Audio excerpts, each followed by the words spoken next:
بسم اللہ الرحمن الرحیم نحمدہ ونصلی علی رسولہ الکریم وعلی آلہ واصحابہ اجمعین۔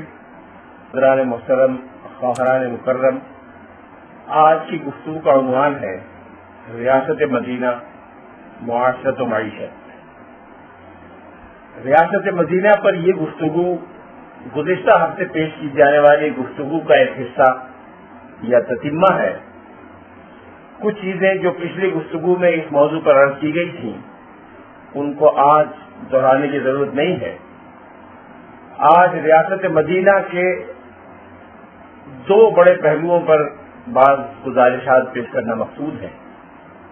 مدینہ منورہ میں معاشرت اور اس سے متعلق چند مسائل، پھر مدینہ منورہ میں بعض انتظامی شعبہ جات، خاص طور پر وہ شعبہ جات جن کا تعلق مدینہ منورہ کی معیشت سے تھا۔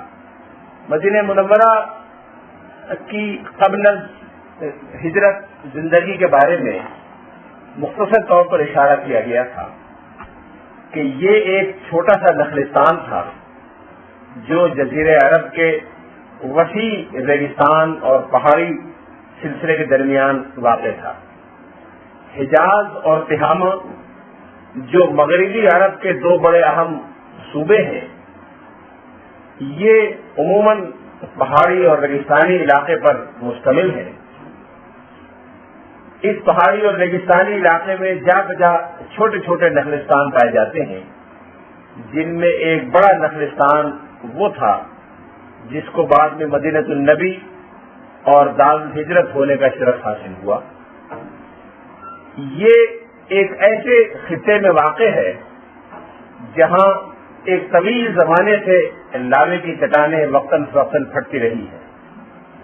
حضور علیہ الصلوۃ والسلام کی ہجرت سے کچھ سال پہلے، غالباً 10 یا 12 سال پہلے بھی وہاں لاوے کی بعض چٹانیں پھٹی تھیں، اور آج تک ان لاوے کی چٹانوں کے اثرات مدینہ منورہ جانے والے کو نظر آتے ہیں۔ یہ لاوے کی چٹانیں وہ ہیں جن کو عربی میں لابا کہا جاتا ہے، یا تو لاوے سے نکلا ہوگا یا لاوا سے ماخوذ ہوگا، اس کی مجھے تحقیق نہیں، لیکن عربی زبان میں لاوے کی ان چٹانوں کو لابا کہا جاتا ہے۔ اور ایک مشہور حدیث میں حضور صلی اللہ علیہ وسلم نے فرمایا کہ جس طرح ابراہیم نے علیہ الصلوۃ والسلام بیت اللہ کے قرب جوار کو حرم قرار دیا تھا، اسی طرح میں مدینے کو حرم قرار دیتا ہوں۔ پھر آپ نے حرم کی جو حدود بیان فرمائی، اس میں آپ نے فرمایا ما بین لابتئی المدینہ، مدینے کے دونوں لابوں کے درمیان کی سرزمین کو میں مقدس اور حرم قرار دیتا ہوں۔ یہ لابا کب پھٹا تھا، کب سے پھٹنا شروع ہوا، اس کے بارے میں بہت سے مورخین نے تفصیل سے بیان کیا ہے، اور علامہ تمہودی نے وفاء الوفا میں اس لابے کے بارے میں خاصی معلومات دی ہے۔ لیکن اس لابے کا ایک بڑا فائدہ یہ ہوا کہ مدینہ منورہ کے قرب جوار کی زمین کی زرخیزی میں اضافہ ہو گیا۔ زمین سے ایسے منرلز اور معدنیات اللہ تعالیٰ نے نیچے سے نکال کر مدینے کی سرزمین پر ڈال دیے، جس سے اس سرزمین کی پیداوار بہت زیادہ بڑھ گئی، اور آج تک مدینہ منورہ کی زمین عرب کی زمینوں میں زرخیزی میں ایک نمایاں اور ممتاز مقام رکھتی ہے۔ یہ علاقہ جس کے بارے میں میں نے پہلے بھی اشارہ کیا تھا، تقریباً 12 سے 14 میل طویل اور 8 سے 10 میل کے قریب چوڑائی رکھتا ہے۔ یہ علاقہ مختلف بستیوں پر مشتمل تھا، جن کی تعداد 20-22 کے قریب بتائی گئی ہے، اور ہر بستی میں چھوٹے چھوٹے قلعے یا گڑھیاں موجود تھیں، جن کا تذکرہ مدینہ منورہ کے تمام تذکرہ نویسوں نے کیا ہے، جن کی تعداد کا اندازہ 55-56 سے لے کر 72 اور 75 تک لگایا گیا ہے۔ جس مورخ نے سب سے بڑی تعداد بیان کی ہے، انہوں نے 78 آفام کا یعنی 78 قلعوں کا ذکر کیا ہے۔ ان قلعوں کا اندازہ کرنا ہو تو ان میں سے بعض کے آثار اب بھی مدینہ منورہ میں موجود ہیں، خاص طور پر کعب بن اشرف یہودی کا قلعہ مدینہ منورہ سے مسجد نبوی سے تو کچھ فاصلے پر اب بھی موجود ہے۔ جس سے اندازہ ہو جاتا ہے کہ ان آقام کی نوعیت کیا تھی۔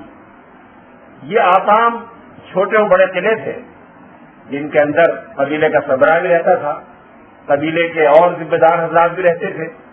بعض صورتوں میں اگر اتم بڑا ہوتا تھا تو پورا قبیلہ بھی رہتا تھا۔ اس کے باہر کی سرزمین جو اکثر و بیشتر باغات اور کھیتیوں پر مشتمل ہوتی تھی وہ اس قبیلے کی یا اتم میں رہنے والوں کی ملکیت ہوتی تھی۔ اسی اتم میں اسلحہ خانہ بھی ہوتا تھا اور ضروریات کے لیے سامان اسٹور کرنے کے مقامات بھی ہوتے تھے۔ یہ چھوٹی چھوٹی بستیاں جو اس پورے رقبے پر پھیلی ہوئی تھی، ان سب کا نام بعد میں مدینہ النبی علیہ السلام کہلایا، لیکن یہ چھوٹے چھوٹے گاؤں پر مشتمل تھی، اور ایک گاؤں کا نام ان میں یثرب بھی تھا جو مرکزی حیثیت بھی رکھتا تھا جغرافیائی اعتبار سے، اور بڑا بھی تھا، اس لیے اس پورے علاقے کو بھی عام بول چال میں یثرب کہا جاتا تھا۔ عرب کے بارے میں جیسا کہ ہم سب جانتے ہیں، دو طرح کے لوگ ملتے ہیں۔ عرب کی آبادی میں ایک طبقہ وہ تھا جس کو قدیم عربی ادب اور شعر و نثر میں اہل المدر کہا گیا ہے، جس کا لفظی ترجمہ اینٹوں والے۔ اینٹوں والوں سے مراد وہ عرب لوگ ہیں جو سیٹلڈ بستیوں میں آباد تھے، مثلا مکہ مکرمہ، طائف، مدینہ منورہ، خیبر، فدق۔ یہ لوگ اہل المدر کہلاتے تھے جو باقاعدہ بستیاں بسا کر رہتے تھے۔ ان بستیوں کے نام تھے، شہر تھے، اور وہاں تمدن کی سطح کے لحاظ سے ضروریات زندگی بھی موجود تھی۔ اس کے برعکس آبادی کا ایک بہت بڑا حصہ وہ تھا جس کو اہل الوبر کہا جاتا تھا، جس کے لفظی معنی اون والے۔ اون والے سے مراد خیموں میں رہنے والے وہ خانہ بدوش لوگ ہیں جو اونٹ کے بالوں سے، اونٹ کی کھال پر اگنے والے اون سے خیمے بناتے تھے۔ یہ وہ خیمے ہوتے تھے جو موسم کی شدت سے بھی محفوظ رکھتے تھے، یا تو اونٹ کی کھال میں کوئی ایبزارب کرنے کی صلاحیت ہے کہ وہ گرمی اور سردی کو اپنے اندر سمو لیتی ہوگی، یا کسی وجہ سے اونٹ کی کھال اور اونٹ کے اون سے خیمے بنائے جاتے تھے۔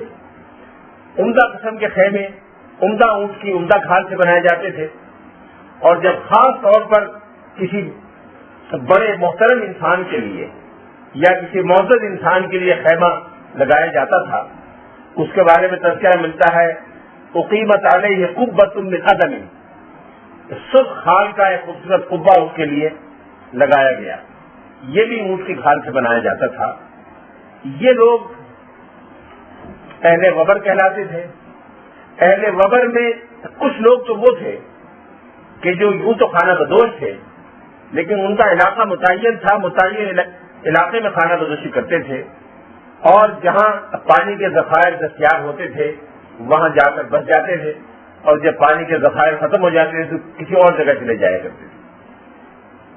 کچھ تھوڑے سے لوگ وہ بھی تھے جن کا علاقہ بھی متعین نہیں تھا، اور وہ پورے جزیرہ عرب میں پھرتے رہتے تھے۔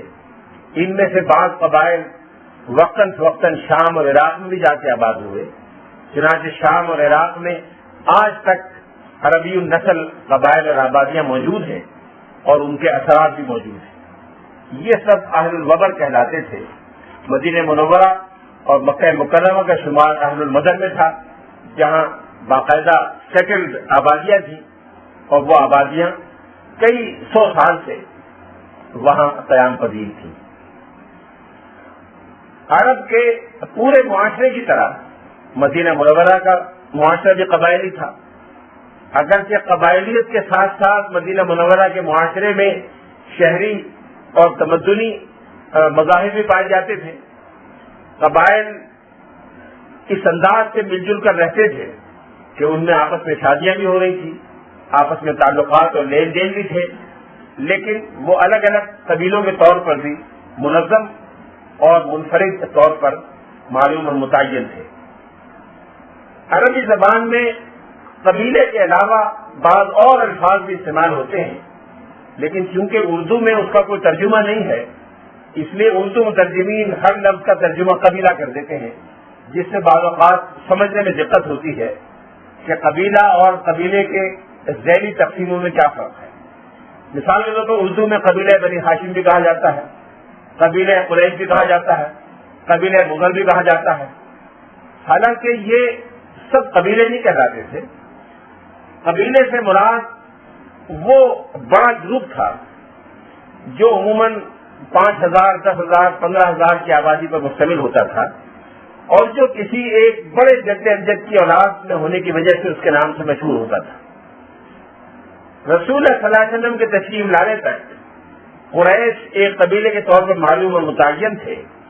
خاص طور پر عرب کے دوسرے علاقوں کے مقابلے میں قریش کا اپنا ایک وجود، ایک الگ تشخص اور ایک الگ شناخت موجود تھی۔ یہ سب کے سب فہر ابن مالک کی اولاد میں تھے، اور فہر ابن مالک ہی کا لقب قریش بتایا جاتا ہے۔ ان کی اولاد میں ہونے کی وجہ سے یہ آپس میں مختلف ذیلی قبائل میں تقسیم ہونے کے باوجود باہر والوں کی حد تک ایک شناخت اور ایک نام رکھتے تھے۔ قبیلے کے بعد اس کی دوسری تقسیم عشیرہ کے لحاظ سے ہوتی تھی، جو عموماً 1,000، 2,000 سے 3,000 افراد تک مشتمل ہوتی تھی۔ ایک بڑے قبیلے کے مختلف خاندان جو کسی جد امجد کی اولاد میں ہو، مثال کے طور پر رسول اللہ صلی اللہ علیہ وسلم کے زمانے میں قریش میں وہ لوگ جو قصی کی اولاد میں تھے یا قصی کے بیٹوں کی اولاد میں تھے، وہ الگ الگ عشیرہ کے طور پر مشہور و معلوم تھے۔ عشیرہ کے بعد ایک بطن ہوتا تھا جو بعض صورتوں میں ایک دادا کی اولاد یا ایک پردادا کی اولاد کو کہا جاتا تھا۔ بنی ہاشم ایک بطن تھا جو قریش کے بہت سے بطون میں سے ایک تھا۔ رسول اللہ صلی اللہ علیہ وسلم کے جد امجد جناب ہاشم ابن عبد مناف اپنی غیر معمولی شہرت، غیر معمولی شخصیت اور غیر معمولی احترام کی وجہ سے ایک بطن کے جد امجد قرار پائے، اگرچہ وہ بہت کم سنی میں انتقال فرما گئے، غالباً 27-28 سال کی عمر میں ان کا انتقال ہو گیا، لیکن اس کم سنی کے باوجود انہوں نے اپنی شہرت اور نیک نامی جزیرہ عرب میں اور جزیرہ عرب کے باہر اس طرح قائم کر دی تھی کہ ان کے نام سے آج تک رسول اللہ صلی اللہ علیہ وسلم کا بطن یعنی قبیلہ قریش کی ذیلی شاخ بنی ہاشم کے نام سے مشہور ہے۔ پھر بطن میں چھوٹے چھوٹے خاندان یا اسرا ہوتے تھے جو ایک باپ کی اولاد یا ایک دادا کی اولاد پر مشتمل ہوتے تھے۔ بنی ہاشم میں آپ نے سنا ہوگا کہ بنی عبد المطلب، بنی المطلب اور یہ سارے کے سارے مختلف خاندان اور برادریاں تھیں جن کے آپس میں اسی طرح گرم و سرد تعلقات چلتے رہتے تھے جیسے ہر انسانی معاشرے میں چلتے ہیں۔ لیکن عرب کے قبائل میں ایک خاص بات تھی کہ ہر شخص میں قبیلے سے وابستگی، اپنے وطن اور عشیرہ سے غیر معمولی محبت اور تعلق، اور غمی اور خوشی میں ان کا پوری طرح ساتھ دینا اور ہر مشکل مرحلے میں ان کی مدد کرنا، یہ جذبہ بدرجہ عطم پایا جاتا تھا۔ یہ بات کہ دو بھائیوں میں آپس میں منافقت ہو یا ایک دادا کی اولاد میں دو خاندانوں میں آپس میں ایک دوسرے سے مسابقت ہو، یہ نہ کوئی انہونی بات ہے، نہ بری بات ہے، نہ اس میں کوئی قباحت ہے۔ اس طرح کی بات منافقتیں خاندان بنی ہاشم میں بھی اور بطن بنی ہاشم میں بھی اور دوسرے عشیروں اور قبیلوں میں پائی جاتی تھی، اس میں کوئی قباحت کی بات نہیں ہے۔ بعض مغربی مصنفین نے اسلام کے بعد کی تاریخ کو ایک مفروضہ اور خود ساختہ منافقت کی روشنی میں پڑھنے کی کوشش کی ہے اور تاریخ کے بہت سے واقعات کی غلط اور بے بنیاد تعبیریں کر دی۔ اس لیے یہ بات پہلے دن سے واضح رہنی چاہیے کہ اگر کسی مرحلے پر دو بھائیوں میں آپس میں مسابقت رہی ہو یا دو خاندانوں میں ایک دوسرے سے آگے بڑھنے کا جذبہ رہا ہو تو یہ کوئی غیر معمولی بات نہیں ہے، یہ ہر انسانی معاشرے میں ہوتی ہے۔ اور اچھائی کی خاطر اگر ایک دوسرے سے آگے بڑھنے کا جذبہ ہو، کسی نیک کام میں ایک دوسرے مسابقت ہو تو یہ قرآن پاک کی نظر میں پسندیدہ چیز ہے اور قرآن پاک کی نظر میں مطلوب ہے۔ وفی ذالک فلیتنافس المتنافسون، ایسے ہی نیک کاموں میں مقابلہ کرنے والوں کو ایک دوسرے کا مقابلہ کرنا چاہیے۔ مدینہ منورہ کی آبادیوں میں بھی اسی طرح کے قبائل، عشائر، بطون اور خاندان و برادریاں موجود تھے، جن کو ہم اوس اور خزرج کہتے ہیں۔ اس کی نوعیت وہی تھی جو مکہ مکرمہ کے حوالے سے قریش کی تھی کہ اوس بہت بڑے قبائل کا، بڑے بڑے چند قبائل کا ایک مجموعہ تھا جن کے نام تذکرہ نویسوں نے محفوظ رکھے ہیں۔ ان میں سے بعض کے نام میثاق مدینہ میں بھی آئے ہیں۔ اوس کے بہت سے قبائل پہلے دن سے میثاق مدینہ میں شامل تھے۔ کچھ قبائل جن کی تعداد غالباً 4 تھی، پہلے مرحلے پر میثاق مدینہ میں شامل نہیں ہوئے، بلکہ کئی سال کے بعد جا کر میثاق مدینہ کے قریب بنے۔ اس سے یہ اندازہ ہوتا ہے کہ اوس جس کو کہتے ہیں وہ چند مجموعہ قبائل تھا، بڑے قبائل کا مجموعہ تھا، جن میں عشائر بھی تھے، عشائر کے ساتھ ساتھ بطون بھی تھے، اور بطون کے بعد پھر الگ الگ خاندان اور فیملیاں بھی تھیں۔ سیرت کی کتابوں میں ان میں سے سب کے نام ملتے ہیں، اور یہ سمجھنے اور جاننے میں بہت وقت لگانا پڑتا ہے کہ کس خاندان کا تعلق کس وطن سے، کس وطن کا تعلق کس عشیرے سے، اور کس عشیرے کا تعلق کس قبیلے سے تھا۔ علامہ نور الدین سمہودی نے وفاء الوفا میں بہت قیمتی معلومات ان سب آبادیوں کے بارے میں دی ہیں۔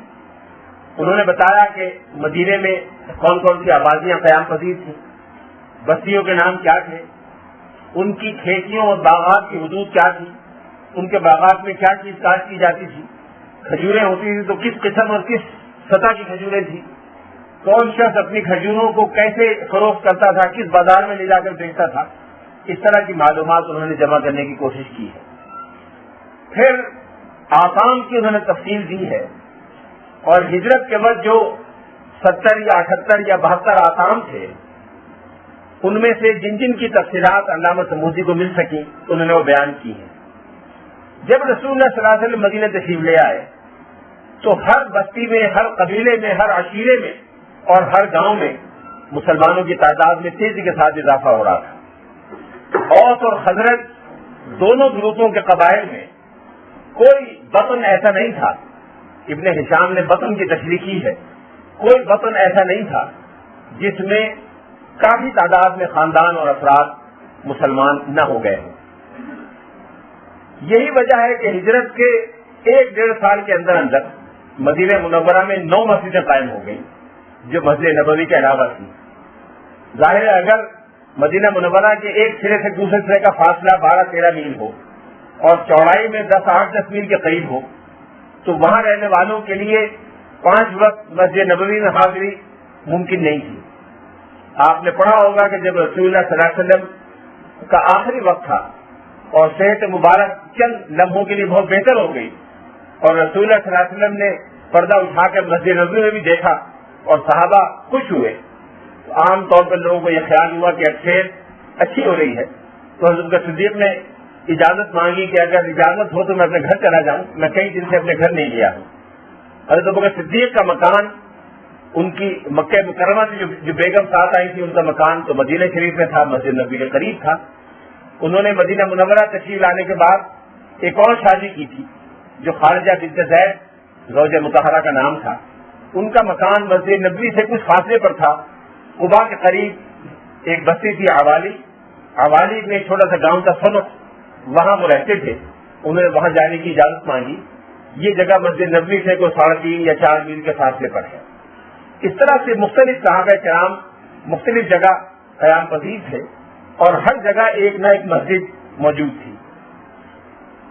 ان 9 مسجدوں کی تعداد میں حضور علیہ الصلوۃ والسلام کی 8 سالہ مکی زندگی میں غزوہ بدر کے بعد سے لے کر اور تشریف لے جانے تک اضافہ ہوا، اور جب رسول اللہ صلی اللہ علیہ وسلم دنیا سے تشریف لے گئے تو مدینہ منورہ میں 40 مسجدوں کا تذکرہ مورخین اور سیرت نگاروں نے کیا ہے۔ مدینہ منورہ کی آبادی میں تیزی کے ساتھ اضافہ ہوا جس کے 2 اسباب تھے۔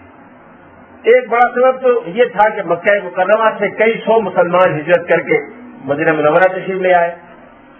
جو صحابہ ہجرت کر کے مدینہ منورہ آئے ان کی تعداد کے بارے میں قطعیت کے ساتھ کچھ کہنا بڑا دشوار ہے، لیکن ان کی تعداد چند سو ضرور تھی۔ یہ سب حضرات اپنے اپنے خاندانوں کے ساتھ مدینہ منورہ آ گئے اور مدینہ منورہ کی مختلف بستیوں میں اور گاؤں میں انہوں نے سکونت اختیار فرمائی۔ پھر دوسری وجہ یہ بھی تھی کہ مختلف قبائل میں جو لوگ اکا دکا مسلمان ہوتے تھے ان کے بارے میں ہدایت یہ تھی کہ وہ مدینہ منورہ ہجرت کر کے آ جائیں۔ فتح مکہ سے پہلے تک ہجرت لازمی تھی اور ہر نئے مسلمان کے لیے یہ ضروری تھا کہ وہ ہجرت کر کے مدینہ منورہ آ جائے۔ اس دور کی اکثر آیات میں الذین آمنوا وہاجروا، الذین آمنوا وجاہدوا وہاجروا، ہاجروا وجاہدوا، ایمان، ہجرت، جہاد، ان تینوں چیزوں کا تذکرہ ایک ساتھ ملتا ہے۔ جہاد میں تو ہر مسلمان حصہ لیتا تھا، یہ ہو نہیں سکتا تھا کہ رسول اللہ صلی اللہ علیہ وسلم کی سربراہی میں جہاد جیسی فضیلت حاصل کرنے کا موقع ہو اور کوئی مسلمان پیچھے رہے۔ لیکن ہجرت میں کچھ حضرات ایسے تھے جن کو شرکت کا موقع نہیں مل سکا، یا تو ان کے معاملات ایسے تھے، مسائل ایسے درپیش تھے کہ وہ ہجرت کر کے نہیں آ سکے، یا کسی اور وجہ سے ان کو ہجرت کرنے کا موقع نہیں ملا۔ لیکن جن جن کو موقع ملتا گیا وہ ہجرت کرتے گئے اور مدینہ منورہ آتے گئے، مدینہ منورہ کی آبادی میں بھی اضافہ ہوتا گیا۔ علامہ سمبودی نے مدینہ منورہ کی جغرافیہ سے بھی بحث کی ہے اور کون سا خاندان یا عشیرہ کس علاقے میں رہتا تھا اس علاقے کی بھی نشاندہی کی ہے۔ ان علاقوں کو خطہ، جس کی جمع خطت ہے، کہا جاتا تھا۔ ہر عشیرے کے خطت کہاں کہاں واقع تھے اس کی بھی نشاندہی کی ہے، اور یہ بھی بتایا ہے کہ بعض عشائر اپنے خطے تبدیل کرتے رہتے تھے مختلف اسباب کی بنا پر۔ کسی ایک خطے کے باشندوں کی زمین ایک جگہ ہے، انہوں نے اس کو فروخت کر کے زیادہ بہتر زمین دوسری جگہ خرید لی تو پورا عشیرہ وہاں منتقل ہو گیا۔ ایک اتن کسی وجہ سے خالی ہو گیا، وہ ایک قبیلے نے خرید لیا تو اس قبیلے کا ایک وطن یا سارا عشیرہ وہاں منتقل ہو گیا۔ ان اسباب کی وجہ سے عشیروں کے خطط منتقل ہوتے رہتے تھے اور رقبے آپس میں تبدیل کیے جانے کی ایک روایت مدینہ منورہ میں موجود تھی۔ عشائر کے بارے میں بہت سے لوگوں نے معلومات جمع کی ہیں، جن میں ابن سعد کا نام بڑا نمایاں ہے۔ ابن سعد نے عشائر کے بارے میں جو معلومات جمع کی ہیں وہ دوسرے سیرت نگاروں کی بنسبت زیادہ مستند قرار دی جاتی ہیں، اس لیے کہ ابن سعد نے اور ان کے استاد واقدی نے حضرت عمر فاروق کے زمانے کے مرتب کردہ دیوان کی دستاویزات کا خود مشاہدہ کیا تھا، اور دیوان میں جن لوگوں کی تنخواہیں مقرر ہوئی تھی وہ قبائل اور عشائر کی بنیاد پر مقرر ہوئی تھی۔ پہلے قبیلہ بنی ہاشم یا عشیرہ بنی ہاشم، پھر ایک ایک کر کے بقیہ خاندان اور قبائل جو حضور صلی اللہ علیہ وسلم سے جتنا قریبی رشتہ داری رکھتا تھا اتنے اس ترتیب کے لحاظ سے ان کے نام لکھے گئے، اس لیے وہ نام انتہائی مستند ترین تھے، اور اس میں عشائر اور قبائل کے بارے میں جو معلومات دی گئی تھی وہ بہت صحت اور ایکوریسی کے ساتھ دی گئی تھی۔ چونکہ یہ معلومات ابن سعد اور واقدی کو حاصل تھیں، اس لیے ابن سعد نے جو معلومات دی ہے وہ دوسروں کی بنسبت زیادہ مستند مانی جاتی ہے۔ ابن سعد نے اس پر بھی تفصیل سے معلومات جمع کی ہے کہ جو عشائر بعد میں ختم ہو گئے وہ کون کون سے تھے اور ان کے اسباب کیا تھے۔ اگرچہ براہ راست یہ ہمارے موضوع سے متعلق نہیں ہے، لیکن مدینہ منورہ کے بہت سے عشائر، خاص طور پر انصاری عشائر، مدینہ منورہ چھوڑ کر چلے گئے اور مدینہ منورہ سے ان کی آبادیاں ختم ہو گئیں۔ یہ وہ چیز ہے جس کی طرف رسول اللہ صلی اللہ علیہ وسلم نے بھی ایک حدیث میں اشارہ فرمایا تھا، اس کو پیشن گوئی بھی سمجھا جا سکتا ہے۔ آپ نے مہاجرین سے خطاب کر کے فرمایا تھا اپنے آخری ایام میں کہ میں انصار کے بارے میں تمہیں نیک سلوک اور احسان کی نصیحت کرتا ہوں۔ دنیا کی آبادیاں بڑھتی جائیں گی، انصار کی آبادیاں کم ہوتی جائیں گی، اس لیے انصار کے ساتھ اچھے سلوک سے پیش آنا اور میرے ساتھ انہوں نے جو نیکی کی ہے اس کا پورا پورا اجر دینے کی کوشش کرنا۔ غالباً اس پیشن گوئی کی وجہ سے، بلکہ یقیناً اس پیشن گوئی کی وجہ سے انصار کے بہت سے عشائر ایک ایک کر کے ختم ہوتے گئے، یا تو ان میں سے بہت سے لوگ نوجوانی میں جہاد میں چلے گئے، وہاں شہید ہو گئے، کچھ لوگ ایسے تھے کہ جو جہاد میں شریک ہونے کے لیے کسی دور کے علاقے میں گئے پھر وہیں جا کے بس گئے، کچھ لوگوں کی اولاد یہاں سے چھوڑ کے چلی گئی. اس طرح سے ایک ایک کر کے ان کے بہت سے اشاعر ختم ہو گئے. ان کا تذکرہ صرف تاریخ میں ملتا ہے، لیکن مدینہ منورہ میں دوسروں کی آبادیاں بدستور بڑھتی گئیں، اس میں اضافہ بھی ہوتا گیا، اور کوئی مرحلہ ایسا نہیں آیا کہ مدینہ منورہ ایک بہت آباد، بہت زیادہ زندگی سے بھرپور شہر نہ رہا ہو اور دنیا بھر سے مسلمانوں کا رجوع اس کی طرف نہ رہا ہو. مدینہ منورہ کی حدود جو غالباً میں کل پرسوں عرض کر چکا ہوں، ایک طرف جبل احد سے لے کر دوسری طرف جبل عیر تک تھی، اور ان دونوں پہاڑوں کے درمیان کا فاصلہ 12-13 میل سے 14 میل کے درمیان ہے. موجودہ مدینہ منورہ کا جو ایئرپورٹ ہے اس سے نکلتے ہی جبل عیر آ جاتا ہے. جبل عیر کے فوراً بعد مدینہ منورہ کا ایئرپورٹ ہے. جبل عیر سے اگر سیدھے چلتے جائیں تو 14 یا 13 میل کے فاصلے پر جبل احد آتا ہے. یہ لمبائی میں مدینہ منورہ کی حدود ہے. چوڑائی میں حدود دونوں لابوں کے درمیان ہے، جن کا فاصلہ کہیں 8 میل، کہیں 10 میل، کہیں 12 میل کے لگ بھگ ہے. اس کے درمیان کا علاقہ مدینہ منورہ کہلاتا تھا. یہ رحلت فضائے و سیف کے راستے پر تھا. مکہ مکرمہ سے 350 کلومیٹر کے فاصلے پر ہے، اور جو راستہ قریش کے تجارتی کاروانوں کا شام جایا کرتا تھا وہ مدینہ منورہ کے قریب سے گزرتا تھا. مدینہ منورہ بحر قلزم کے ساحل سے 70 میل کے فاصلے پر ہے، اور 70 میل کوئی ایسا فاصلہ اس زمانے میں بھی نہیں تھا کہ جس میں گزرنے والے قافلوں اور کاروانوں پر نظر نہ رکھی جا سکے. مدینہ منورہ میں یہ جو چھوٹی چھوٹی آبادیاں تھیں ان کی تعداد کا اندازہ 20-22 کے قریب ہے. آقام کا میں تذکرہ کر چکا ہوں، 78 کے قریب آقام کا ذکر بعض سیرت نگاروں نے کیا ہے. لیکن ایک بات بڑی قابل ذکر ہے کہ یہ 78 کے 78 آقام ہجرت سے پہلے کے بنے ہوئے تھے. ہجرت کے بعد کوئی نیا اتم مدینہ منورہ میں نہیں بنا. اس کے اسباب کیا ہیں؟ غالباً اس کا سب سے بڑا سبب تو وہ امن و امان اور سکون ہے جو مدینہ منورہ کے لوگوں کو حاصل ہوا. اتم بنانے کا بڑا مقصد دفاع اور حفاظت بھی ہوتا تھا. مدینہ منورہ جب اسلام کا مرکز بن گیا، دارالہجرت قرار پایا، تو وہاں امن و سکون کی ایک ایسی فضا قائم ہوئی جو آج تک قائم ہے. پھر کسی شخص کو اپنے جان و مال کے تحفظ کے لیے قلعے اور گڑھیاں بنانے کی ضرورت نہیں پڑی. اس لیے مدینہ منورہ کے آقام میں کوئی اضافہ نہیں ہوا. آج سے کوئی 25-30 سال پہلے، 29 سال پہلے جامعۃ الملک سعود کا ایک رسالہ ہے، اس میں مدینہ منورہ کے آقام کے بارے میں مضمون شائع ہوا تھا جو بڑی تحقیق سے لکھا گیا تھا. غالباً ادارہ رفاظ اسلامی کے کتب خانے میں وہ رسالہ موجود ہے جس میں وہ ساری تفصیل ہے اور بعض آقام کی تصویریں بھی دی گئی تھیں.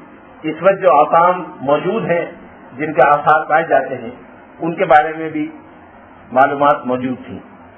یہ وہ محل وقوع تھا جس میں انصار کے بہت سے قبائل آباد تھے، یہودیوں کے بھی بہت سے قبائل آباد تھے.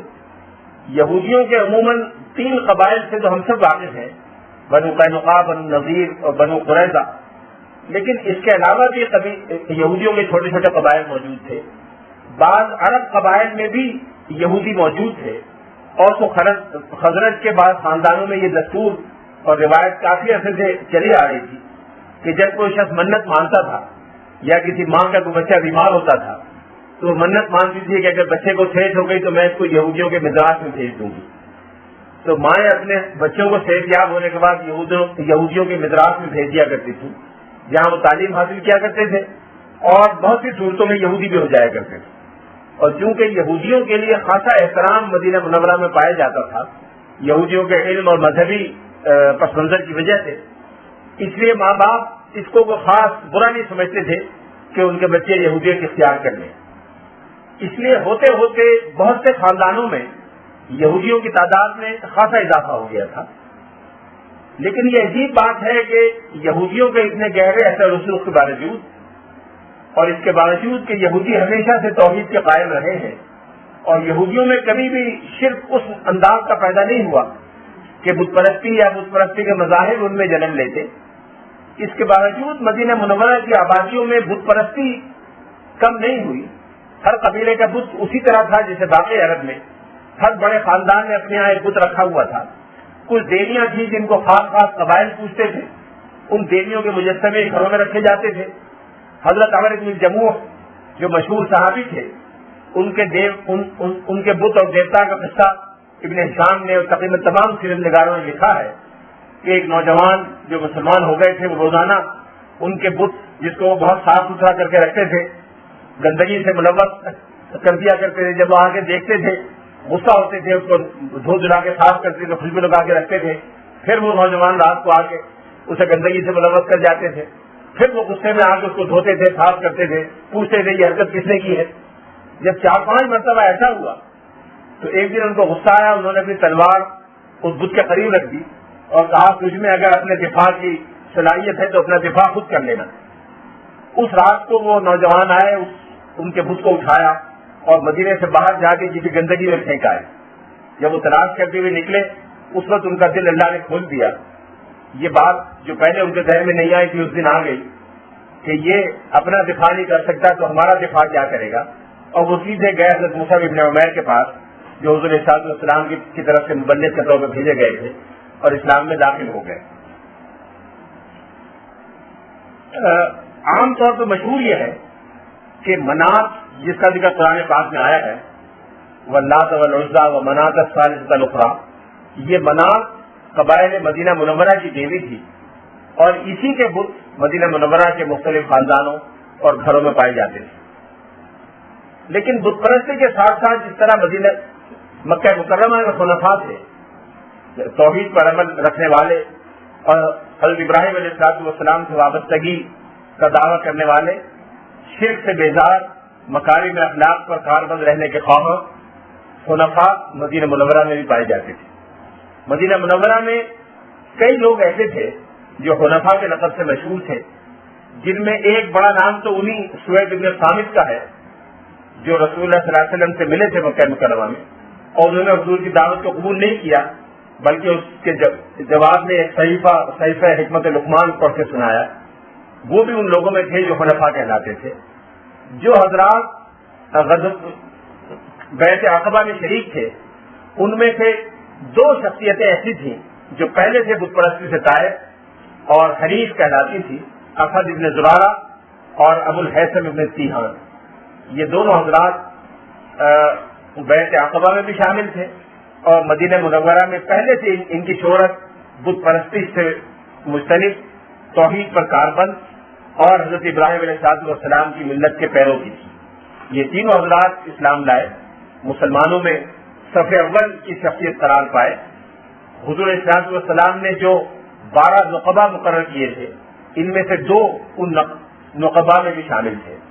جب رسول اللہ صلی اللہ علیہ وسلم مدینہ منورہ تشریف لے آئے تو جیسا کہ ہم سب جانتے ہیں کہ سب سے پہلا کام آپ نے یہ کیا کہ مسجد نبوی قائم فرمائی, اس کی تعمیر فرمائی, مواخات کے ذریعے مہاجرین اور انصار کو ایک دوسرے سے وابستہ قرار دیا اور منشور مدینہ یا دستور مدینہ مرتب فرمایا. لیکن اس کے ساتھ ساتھ آپ نے مدینہ منورہ کے مقامی نظم و نسق پر بھی توجہ دی, ٹاؤن پلاننگ کے بارے میں بعض ہدایات دی. مدینہ منورہ میں یقیناً تیزی کے ساتھ آبادی میں اضافہ ہوا تو تعمیرات میں بھی اضافہ ہوا. مکہ مکرمہ سے آنے والے بہت سے حضرات نے وہاں زمینیں خریدی, زمینیں خرید کر اپنے مکانات بنائے. چھوٹے مکان بھی بنائے گئے, بڑے مکان بھی بنائے گئے اور بعض صورتوں میں یہ بھی ضرورت پیش آئی کہ مکانات کے نقشے اس طرح سے بنائے جائیں کہ مدینہ منورہ کی آبادی کے لیے کوئی پریشانی یا مشکل کا ذریعہ نہ ہو. چنانچہ گلیاں کیسی بنائی جائیں, مکانوں کے درمیان فاصلہ کتنا رکھا جائے, اس کے بارے میں رسول اللہ صلی اللہ علیہ وسلم نے ہدایات جاری فرمائی. ایک سیرت نگار نے لکھا ہے کہ رسول اللہ صلی اللہ علیہ وسلم نے فرمایا تھا کہ گلی میں کم از کم 7 ہاتھ کے برابر فاصلہ ہونا چاہیے. گلی کے ایک مکان اور دوسرے مکان کے درمیان اگر 1 ہاتھ 1.5 فٹ کا فاصلہ ہوتا ہے تو 7 ہاتھ سے مراد 10.5 فٹ کے قریب لمبی گلی ہونی چاہیے. ظاہر اس زمانے میں گاڑیاں نہیں ہوتی تھی مدینہ منورہ میں ٹانگے بھی نہیں چلتے تھے، لوگ سواریوں پر سوار ہو کے جایا کرتے تھے، اور اتنے فاصلے میں 2 سواریوں کا آمنے سامنے سے گزر جانا آسانی کے ساتھ ممکن ہے۔ اگر اس سے کوئی سبق ملتا ہو تو سبق یہ ہے کہ گلیوں اور سڑکوں میں اتنا فاصلہ ہونا چاہیے کہ آمنے سامنے کے رخ سے آنے والی 2 گاڑیاں بیک وقت سے گزر سکیں۔ مہاجرین کی آمد کا سلسلہ فتح مکہ تک جاری رہا، اس لیے کہ فتح مکہ تک ہجرت لازمی تھی، ان کی آباد کاری بھی ہوتی رہی، ان کی آبادی کے لیے مکانات اور دوسری تعمیرات کی ضرورت پیش آئی۔ یہی وہ زمانہ تھا جب رسول اللہ صلی اللہ علیہ وسلم نے بڑی بڑی اور عالی شان عمارتوں کی تعمیر کی حوصلہ شکنی فرمائی۔ بعض صحابہ جو بڑے اصحاب ثروت میں سے تھے، جن کو اللہ تعالیٰ نے وسائل دیے تھے، انہوں نے اپنے لیے بڑے مکان بنائے تو حضور نے اس کو ناپسند فرمایا۔ سراج اہل سعد بن ابی وقاص جو حضور کے رشتے میں ماموں بھی ہوتے تھے، مکہ مکرمہ کے متمول لوگوں میں سے تھے، انہوں نے ایک بڑا مکان بنانا چاہا تو حضور صلی اللہ علیہ وسلم نے اس کو ناپسند فرمایا، اور جب حضور کی ناپسندی کی اطلاع ان کو ملی تو انہوں نے مکان کا وہ حصہ گرا دیا جس کو دیکھ کر حضور نے ناپسندیدگی کا اظہار فرمایا تھا۔ یہ اس لیے تھا کہ شہر میں تیزی سے آبادی پھیل رہی تھی، بہت سے لوگ جو شہر میں آ کے بس رہے تھے وہ وسائل نہیں رکھتے تھے، ان کے پاس اتنے امکانات نہیں تھے کہ بڑی بڑی تعمیرات کر سکیں، اس لیے ایک ایسی رو یا ایک ایسی مسابقت کے پیدا ہونے کا امکان تھا جس میں اصحاب ثروت لوگ بڑے بڑے مکانات بنانے لگے، تو مدینہ منورہ میں جگہ کی قلت کی وجہ سے نئے آنے والوں کے لیے مکانات کی تعمیر مشکل ہو سکتی تھی، اس لیے حضور نے اس کی حوصلہ افزائی فرمائی۔ لیکن کشادہ اور آرام دہ مکان کی آپ نے تعریف فرمائی، اور ایک حدیث میں آپ نے ایک مکان کی ضروریات کی نشاندہی بھی فرمائی۔ ایک مکان میں کیا ہونا چاہیے؟ آدمی کے اپنے رہنے کے لیے ایک کمرہ، اس کے بچوں کے رہنے کے لیے ایک کمرہ، مہمانوں کے لیے ایک کمرہ، ملازم اور خادم کے رہنے کے لیے ایک کمرہ۔ اس کے علاوہ اگر کوئی شخص بناتا ہے تو اس کو پسند نہیں فرمایا گیا۔ اس سے اندازہ ہوا کہ جو ناگزیر ضروریات ہیں ان کا بندوبست مکان میں ہونا چاہیے، اس سے زیادہ بڑے بڑے مکانات بنانا اور غیر ضروری طور پہ شان شوکت کا اظہار کرنا یہ پسندیدہ نہیں۔ مدینہ منورہ کے قبائل میں اسلام سے پہلے سے بعض تعلقات دوستی کے چلے آ رہے تھے، بعض تعلقات دشمنی کے چلے آ رہے تھے، بعض اچھے طور طریقے تھے، بعض ناپسندیدہ طور طریقے تھے۔ جو طور طریقے ناپسندیدہ تھے، دشمنیاں تھیں، آپس میں کھنچاؤ یا تعلقات میں خرابی تھی، اس کو رسول اللہ صلی اللہ علیہ وسلم نے ایک ایک کر کے مٹایا، ان عصبیتوں کو ختم کیا، اور اگر کبھی کوئی ایسا موقع آیا کہ کوئی قبل اسلام کی عصبیت نے سر اٹھایا تو آپ نے اسی وقت اس رویے کو ختم کر دیا اور صحابہ کرام کو تنبیہ فرمائی۔ اس طرح کے مواقع پیدا کرنے کے لیے منافقین ہر وقت آمادہ رہتے تھے، تلاش میں رہتے تھے کہ کوئی ایسا موقع ملے کہ وہ پرانی عصبیت کو کھڑا کر کے اور مسلمانوں کے اس اتحاد کو کمزور کر سکیں۔ غزوہ بنی المصطلق کے موقع پر حضور صلی اللہ علیہ وسلم وہاں سے واپس تشریف لا رہے تھے، سب گرمی کا زمانہ تھا، ایک جگہ قافلے نے پڑاؤ کیا، وہاں ایک کنویں پر لوگ پانی بھر رہے تھے، رش بہت تھا، گرمی کا زمانہ تھا، لوگ ترتیب سے کھڑے ہوئے تھے، صف بنا کر لائن سے کھڑے ہوئے تھے۔ حضرت عمر فاروق کے ایک ملازم تھے جہجہ ابن عمر الغفاری،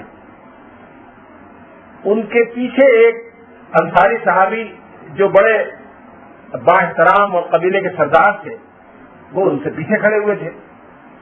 جب لائن میں حضرت عمر فاروق کے ملازم جہجہ ابن عمر الغفاری کا نمبر آیا تو یہ انصاری صحابی یا تو خیال نہیں کیا یا جلدی میں ایک دم آگے بڑھے اور ڈول کی رسی اپنے ہاتھ میں لی۔ حضرت عمر فاروق کا غلام بھی حضرت عمر فاروق کا غلام تھا، انہوں نے کوہنی سے ان کو پیچھے کیا اور کہا کہ میرا نمبر ہے، اور رسی اپنے ہاتھ میں لے لی۔ وہ شاید اس کے لیے تیار نہیں تھے، جب انہوں نے ان کو ایلبو آؤٹ کیا، کوہنی سے اشارہ کیا تو شاید گر گئے۔ اس پر بعض انصاری نوجوان جو وہاں موجود تھے انہوں نے خفگی کا اظہار کیا کہ ہمارے سردار کے ساتھ یہ سلوک ہوا ہے۔ اس موقع پر عبداللہ ابن ابی بھی وہاں کھڑا ہوا تھا۔ عبداللہ ابن ابی نے کہا اور کھلاؤ ان کو، میں پہلے کہتا تھا کہ تمہارا کھائیں گے تمہیں بھی غرائیں گے، اس طرح کی کوئی بات اس نے کہی۔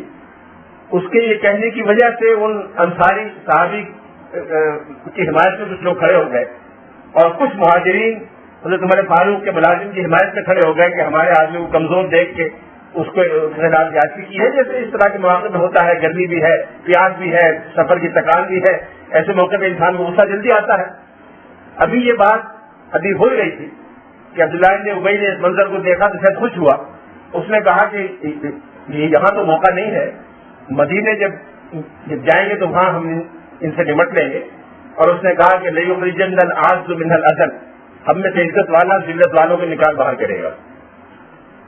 ایک ننھے صحابی تھے کم سن, جو یہ بات سن رہے تھے, غالباً زید بن ارقم ان کا نام تھا. انہوں نے جا کر یہ بات رسول اللہ صلی اللہ علیہ وسلم سے کہی کہ یہ واقعہ ہوا ہے. حضور صلی اللہ علیہ وسلم نے بعض انصاری صحابہ کو بلایا اور یہ کہا کہ شاید اس طرح کی کوئی بات ہوئی ہے. انہوں نے کہا نہیں, ایسی کوئی بات نہیں ہوئی, تھوڑا بہت کچھ ہوگا اور ختم ہو گیا, اور باپ بچے کی بات پہ نہ جائیں. اور پھر انصاری صحابہ میں سے بعض نے کہا کہ عبداللہ بن ابی اسلام سے پہلے بڑا سرداری کا مقام رکھتا تھا, اس کی بادشاہت کی تیاری ہو رہی تھی. اس طرح کی باتوں میں اگر کوئی بات اس کی زبان سے نکل جائے تو آپ محسوس نہ فرمائیں, خود جا کے ٹھیک ہو جائے گا. تھوڑی دیر میں کسی نے عبداللہ بن ابی کو بتایا کہ تمہاری یہ بات حضور تک نقل ہو گئی ہے. تو وہ سیدھا آپ کی محفل میں پہنچا اور جا کے بہت غصے کا اظہار کیا کہ آپ میرا لحاظ نہیں کرتے ہیں, بچوں کی باتوں پر آپ میرے بارے میں شک کا اظہار کرتے ہیں. اور بہت ہی تیزی کے ساتھ اور سخت کلامی کے ساتھ اپنی بات اس نے کہی. حضور سن کے خاموش ہو گئے, آپ فرمایا کوئی بات نہیں. تھوڑی دیر میں پھر حضور نے محسوس کیا کہ یہاں یہ اختلاف ہو گیا ہے تو یہاں ٹھہرنا نہیں چاہیے, جلدی روانگی اور کوچ کا اعلان کر دینا چاہیے. تو آپ نے فوراً کوچ کا اعلان کر دیا. مقصد غالباً یہ تھا کہ لوگ سفر کی تیاری میں مصروف ہو جائیں گے, اپنا اپنا سامان سمیٹیں گے, اور اختلاف اور اس جھگڑے سے لوگوں کی توجہ بڑھ جائے گی. یہاں سے یہی ہوا, صحابہ روانہ ہو گئے. اور حضور کا یہ وقت عام طور سے کوچ کرنے کا نہیں تھا. کئی صحابہ نے پوچھا کہ اچانک یہ کوچ کا موقع نہیں ہے, عام طور سے آپ اس وقت روانگی اختیار نہیں فرماتے, لیکن آپ نے حکم دیا کہ روانہ ہو جاؤ. کافی لمبے سفر کے بعد جب اگلی منزل پہ پہنچے تو سب تکان سے اتنے شور تھے کہ سب سو گئے اور اس واقعے کو بھول گئے. لیکن یہ جو انصاری صحابی تھے نوجوان زید بن ارقم, ان کو بڑا دکھ ہوا اور تکلیف رہی کہ میری بات کو حضور نے جھوٹا سمجھا اور میرے بارے میں یہ خیال ہوا کہ میں نے غلط بیانی کی ہے. ابھی یہ کوچ نہیں ہوا تھا, ابھی منزل پر مقیم تھے کہ سورہ منافقون نازل ہوئی. اور وہی بات کہ عبداللہ بن ابی کے منافقین یہ کہتے ہیں لَيُخْرِجَنَّ الْأَعَزُّ مِنْهَا الْأَذَلَّ, کہ ہم میں عزت والا ذلت والے کو نکال باہر کرے گا. رسول اللہ صلی اللہ علیہ وسلم نے ان کو بلایا, انصاری نوجوان کو ان کا کان پکڑ کے ایسے کہا کہ بچے کے کان نے صحیح سنا تھا, بچے کے کان نے صحیح سنا تھا, بچے کے کان نے صحیح سنا تھا. تو جب بھی اس حدیث کو بیان کیا کرتے تو کان اپنا یا کسی بچے کا موڑ کے کہا کرتے کہ حضور نے فرمایا کہ بچے کے کان نے صحیح سنا تھا. یہ کوششیں منافقین کی طرف سے ہمیشہ رہتی تھی, اور مدینہ منورہ میں کوئی دن ایسا نہیں جاتا تھا کہ اس طرح کی کوئی سازش یا اس طرح کی کوئی کاوش منافقین اور دشمنان اسلام کی طرف سے نہ ہو. اس کے برعکس جو معاملات ایسے تھے کہ جس میں دو قبیلوں کے درمیان تعلق اور دوستی تھی, یا کوئی برادری کا معاملہ تھا, یا حلف اور ولاد کا معاملہ تھا, یعنی دو قبیلوں کے درمیان الائنس کا معاملہ تھا, اس کو حضور صلی اللہ علیہ وسلم نے مزید پختہ کرنے کی کوشش کی. اور آپ نے فرمایا کہ اسلام سے پہلے کے جتنے بھی حلف یا ولاد تھے, لم یزد الاسلام الا شدۃ, اسلام نے اس کو مزید پختہ بنایا ہے اور اس کو مزید مضبوط بنایا ہے. اس کی پختگی اور مضبوطی میں اسلام میں اضافہ ہی ہوگا, کبھی نہیں ہوگی. مدینہ منورہ کے خاص ان آبادیوں کے ساتھ ساتھ مدینہ منورہ میں یہودی بھی رہتے تھے, 3 قبائل تو مشہور ہیں, لیکن مدینہ کے ان داخلی 3 قبائل, بڑے قبائل اور چند اور چھوٹے چھوٹے غالباً 10-12 چھوٹے چھوٹے خاندانوں اور قبائل کے علاوہ مدینہ کے قریب میں تھوڑے فاصلے پر, غالباً 200 میل کے فاصلے پر خیبر, فدق اور وادی قرا کی آبادیاں تھیں, جن میں اکثریت یہودیوں کی تھی اور یہاں یہودی آباد تھے. خیبر مدینہ منورہ کے شمال میں 250 میل کے فاصلے پر تھا, انتہائی سرسبز آبادی ہے, پانی وافر ہے, چشمے کثرت سے ہیں, اب بھی ہیں, پہلے بہت تھے, دریائے نالے بہت کثرت سے گزرتے ہیں. اور اس پورے علاقے میں حجاز میں اس سے زیادہ سرسبز کوئی اور مقام اس وقت نہیں تھا. حجاز میں جتنی پیداوار زرعی ہوتی تھی اس کا سب سے بڑا مرکز یہی 3 علاقے تھے, اور پورے حجاز میں وہاں سے خوراک کا ساز و سامان مہیا کیا جاتا تھا. 7 بڑے بڑے قلعے تھے اور چھوٹے چھوٹے قلعے اس کے علاوہ تھے. ایک فرق کے ساتھ کہ مدینہ منورہ کے آقام اور خیبر کے حصون میں خاصا فرق تھا. خیبر کے حصون یا حصن کے لیے، حصن کی اصطلاح یہ جو بڑے قلعے کو کہتے ہیں، تو یہ محض چھوٹی گڑھیاں نہیں تھیں بلکہ بڑے بڑے قلعے تھے جن میں یہودی قلعہ بند رہتے تھے۔ فدق خیبر سے شمال مشرق میں 2 دن کی مسافت پر تھا۔ 2 دن کی مسافت کا اندازہ ہم کر سکتے ہیں، کوئی 30-35 میل کے فاصلے پر ہوگا۔ وہاں بھی ایک بہت بڑا قلعہ تھا۔ اہل فدق نے جب جنگ خیبر ہوئی تو خیبر کی مدد کو آنا چاہا، لیکن رسول اللہ صلی اللہ علیہ وسلم نے پہلے سے ایک دستہ بھیج کر اس راستے کو بند کر دیا تھا۔ مسلمان صحابہ کی تعداد 1800 تھی جنہوں نے خیبر کا محاصرہ کیا تھا، اور ایک چھوٹا دستہ جس کی تعداد 100 سے 150 کے درمیان تھی، وہ فدق اور خیبر کے راستے میں مقرر کر دیا تھا، جس کا مقصد یہ تھا کہ اگر فدق سے کوئی فوج خیبر کی مدد کے لیے آنا چاہے تو اس کو آنے نہ دیا جائے۔ خیبر جنگ کے نتیجے میں فتح ہوا، جس کی تفصیلات سے ہم سب واقف ہیں۔ فدق کے لوگوں نے مصالحت کر لی اور یہ طے کیا کہ ہماری پیداوار جتنی ہوا کرے گی اس کا آدھا مدینہ منورہ کی حکومت کو ادا کیا جائے گا۔ یہ زمین سرکاری ملکیت قرار پائے گی۔ یہاں کے یہودی بطور مزدور یا مزارے کے کام کریں گے، اور پیداوار کا آدھا حصہ کاشتکاروں کو دیا جائے گا اور آدھا حصہ سرکاری خزانے میں بھیجا جائے گا۔ ان شرائط پر، جس کے لیے مخابرہ، مناصفہ، مزارعہ، بہت سی اصطلاحات محدثین نے استعمال کی ہے، فدق کا بندوبست ہوا۔ یہی انتظام خیبر کے بعض علاقوں کے لیے بھی کیا گیا، یہی انتظام ام القریٰ کے بعض علاقوں کے لیے بھی کیا گیا۔ جب فدق کی فتح کے 1 سال کے بعد پیداوار کا وقت آیا تو رسول اللہ صلی اللہ علیہ وسلم نے حضرت عبداللہ بن رواحہ صحابی کو بھیجا۔ یہودیوں نے حسب عادت اور حسب روایت ان کو رشوت دینے کی کوشش کی، ورغلانا چاہا کہ پیداوار کا اندازہ کم قرار دیں، کم پیداوار قرار دیں، اور جو فرق ہے اس میں سے آدھا حصہ یہودی لے لیں اور آدھا حصہ عبداللہ بن رواحہ لے لیں۔ لیکن ان کو اندازہ ہو گیا کہ وہ رسول اللہ صلی اللہ علیہ وسلم کے صحابی ہیں، ان کو اس طرح ورغلانا ممکن نہیں ہے۔ انہوں نے تمام پیداوار کا جائزہ لیا اور درختوں کے مختلف کیٹیگریز مقرر کی۔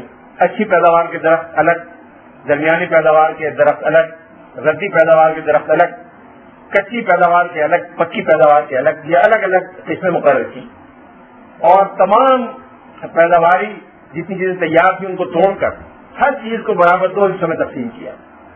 ایک حصے میں آدھا حصہ اچھی کھجوروں کا، آدھا حصہ اچھی کھجوروں کا دوسری طرف، ردی کھجوروں کا آدھا حصہ ایک طرف، آدھا حصہ ایک طرف، کچی کھجوروں کا آدھا حصہ ایک طرف، آدھا حصہ ایک طرف، اور تول کے کئی دن لگا کر ایک ایک چیز کو الگ الگ تیار کیا۔ پھر یہودیوں سے کہا کہ پیداوار کا آدھا حصہ ہو گیا ہے، اب تم اس میں سے منتخب کرو کہ تم کون سا حصہ لینا چاہتے ہو، یہ لینا چاہتے ہو یا لینا چاہتے ہو، میں طے نہیں کروں گا کہ سرکار کا کون سا، تم طے کرو۔ یہودیوں نے کہا کہ بہذا قامت السماوات والارض، اسی عدل و انصاف کی وجہ سے زمین و آسمان قائم ہے، اس سے بڑھ کر عدل و انصاف نے دیکھا نہیں۔ یہ الفاظ ان کے قائدین نے کہے، بہذا قامت السماوات والارض۔ یہ بندوبست جو یہودیوں کی پیداوار کے ساتھ ہوا تھا وہ فدق کے ساتھ چلتا رہا۔ وادی القریٰ جو ایک سرسبز وادی تھی، کھیتیاں تھیں، پانی بھی تھا، کئی گاؤں اور کئی قلعے تھے، ان کے ساتھ بھی یہ معاملہ ہوا۔ خیبر کے لوگوں نے چونکہ مقابلہ کیا تھا اور وہ مفتوحہ علاقہ تھا، تو رسول اللہ صلی اللہ علیہ وسلم نے خیبر کے یہودیوں کو جلاوطن کر دیا اور وہ زمینیں مفتوحہ زمینیں قرار دے کر سپاہیوں میں اور فاتحین میں تقسیم کر دی۔ اس میں ایک زمین حضرت عمر فاروق کے حصے میں بھی آئی۔ حضرت عمر فاروق نے کہا کہ یا رسول اللہ مجھے ضرورت نہیں ہے، میرے پاس اللہ کا دیا بہت کچھ ہے۔ آپ نے فرمایا سب مہاجرین سب سپاہیوں کو مل رہا ہے، تم بھی لے لو۔ حضور کے ارشاد فرمانے پر انہوں نے وہ زمین لے لی اور اگلے دن حضور کے خدمت میں حاضر ہوئے اور کہا کہ یہ زمین جو اب تک مجھے میرے پاس مال و دولت آیا ہے بہترین زمین ہے، اس سے زیادہ قیمتی جائیداد میری ملکیت میں نہیں آئی، میں چاہتا ہوں کہ اس کو اللہ کے راستے میں خرچ کر دوں، آپ مشورہ دیں کہ میں کیا کروں۔ آپ نے فرمایا تم اس کو وقف کر دو، اس طرح وقف کرو کہ اس کی اصل ملکیت موجود رہے، وقف رہے، وہ خرچ نہ ہو، اور آمدنی غریبوں میں اور مسافروں میں اور بیواؤں میں خرچ کی جاتی رہے۔ یہ اسلام میں پہلا وقت تھا جو رسول اللہ صلی اللہ علیہ وسلم کے علاوہ کسی اور نے قائم کیا. پہلا وقت خود حضور علیہ السلام نے قائم کیا تھا. بنی نذیر کے یہودیوں میں ایک صاحب تھے جن کا نام تھا مخیریق. مخیریق نے اسلام قبول کر لیا تھا. وہ بنو نذیر کے یہودیوں میں بہت صاحب جائیداد اور صاحب دولت آدمی تھے. انہوں نے انتقال سے پہلے جب بیمار ہوئے تو رسول اللہ صلی اللہ علیہ وسلم ان کی عیادت کے لیے گئے. انہوں نے اپنے بہت سے باغات اور زمینوں کی وصیت کر دی کہ حضور صلی اللہ علیہ وسلم کو دے دیے جائے, تو حضور کو ہدیہ کر دیے جائے. ان کے انتقال کے بعد ان کے ورثاء نے بتایا کہ یہ مخیریق نے آپ کے لیے وصیت کر دیے تھے. حضور صلی اللہ علیہ وسلم نے وہ سارے زمین اور باغات وقف کر دیے اور اسلامی ریاست کے مختلف اخراجات اس سے ادا ہوتے تھے. غریبوں اور ناداروں کی ضروریات, اصحاب صفہ کی ضروریات اس سے پوری ہوتی تھی. تو پہلا وقت اسلام کی تاریخ میں خود سرکار دو عالم صلی اللہ علیہ وسلم نے قائم فرمایا. دوسرا وقت حضرت عمر فاروق نے قائم فرمایا, اور یہ اس آمدنی کی بنیاد پر تھا جو حضرت عمر فاروق کو خیبر کی فتح کے نتیجے میں مال غنیمت میں حاصل ہوئی. مدینہ منورہ میں اسلامی معاشرے کے خد و خال کیا تھے, ان میں سے بہتوں کا ذکر قرآن پاک میں ملتا ہے. قرآن پاک میں جا بجا صحابہ کرام کی خوبیاں اور اوصاف بیان ہوئے ہیں, مہاجرین اور انصار کے اوصاف بیان ہوئے ہیں, اور قرآن پاک کا وہ حصہ جو مدینہ منورہ میں نازل ہوا اس میں سینکڑوں آیات ہیں جن میں اشارتاً یا صراحتاً یا کنایتاً مدینہ منورہ کے معاشرے کے بارے میں اشارات ملتے ہیں. صحابہ کرام نے کس طرح قربانیاں دیں, کس طرح مال و دولت میں دوسروں کو شریک کیا, کس طرح ان میں معاشرتی تبدیلیاں آئیں, کس طرح ایک اخلاقی بہتری پیدا ہوئی, اس کے اشارات قرآن پاک میں موجود ہیں. مواخات کا تذکرہ کیا جا چکا ہے. مواخات مکہ مکرمہ میں بھی ہوئی تھی. رسول اللہ صلی اللہ علیہ وسلم نے ان تمام صحابہ کرام کو جو مکہ میں اسلام لا چکے تھے ایک دوسرے کا بھائی بنایا تھا, تاکہ عرب کے اس قبائلی معاشرے میں, چونکہ مختلف قبائل سے لوگ نکل نکل کے اسلام میں آ رہے تھے, ایک الگ اسلامی برادری قائم کی جا سکے جو ایک دوسرے کی مددگار ہو, تاکہ اگر قبائل اپنے کسی مسلمان کی مدد نہ کریں تو مسلمان برادری ان کی مدد کرنے کے لیے موجود ہو. مدینہ منورہ تشریف لانے کے بعد بھی آپ نے مواقعات قائم فرمائی تھی, اور مسجد نبوی کی تکمیل سے پہلے یہ کام ہو گیا تھا. یہ گویا ایک نئے معاشرے کی طرف ایک قدم تھا جو غیر قبائلی معاشرہ یا کاسموپولیٹن معاشرہ ہونا تھا. اس سے پہلے تک مدینہ منورہ میں قبائلی نظام سے ہٹ کر کوئی معاشرتی بنیاد نہیں تھی.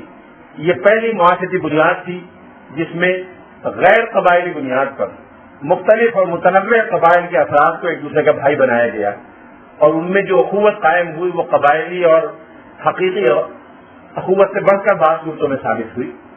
اس بنیاد پر پھر میثاق مدینہ کی تشکیل ہوئی. میثاق مدینہ میں ایک قدم اور آگے بڑھ کر غیر قبائلی معاشرے کی بنیادوں کو اور گہرا کیا گیا. مدینہ منورہ کی آبادی ہجرت کے فوراً بعد کیا تھی اس کا اندازہ کرنا بڑا مشکل ہے. بعض مورخین نے اس کا اندازہ 10,000 اور 15,000 کے درمیان کیا ہے, یعنی مدینہ منورہ کی اصل آبادی 10 اور 15,000 کے درمیان تھی. ڈاکٹر حمید اللہ نے ایک جگہ لکھا ہے 10,000. 10,000 سے اندازہ ہوتا ہے 11,000 یا اس کے لگ بھگ ہوگی. بعض حضرات نے 15,000 لکھا ہے جو زیادہ صحیح معلوم ہوتا ہے, اس لیے کہ قبائل کی وہ تفصیل جو سمودی کے یہاں یا دوسرے لوگوں کے یہاں ملتی ہے یا انحصار کے یہاں ملتی ہے, اس میں جہاں قبیلہ اور عشیرہ کی اصطلاح استعمال ہوئی ہے اس سے اندازہ ہوتا ہے کہ 15,000 سے کم یہ آبادی نہیں رہی ہوگی. یہودی قبائل 10 قبائل اور عرب قبائل کی تعداد 12 تھی.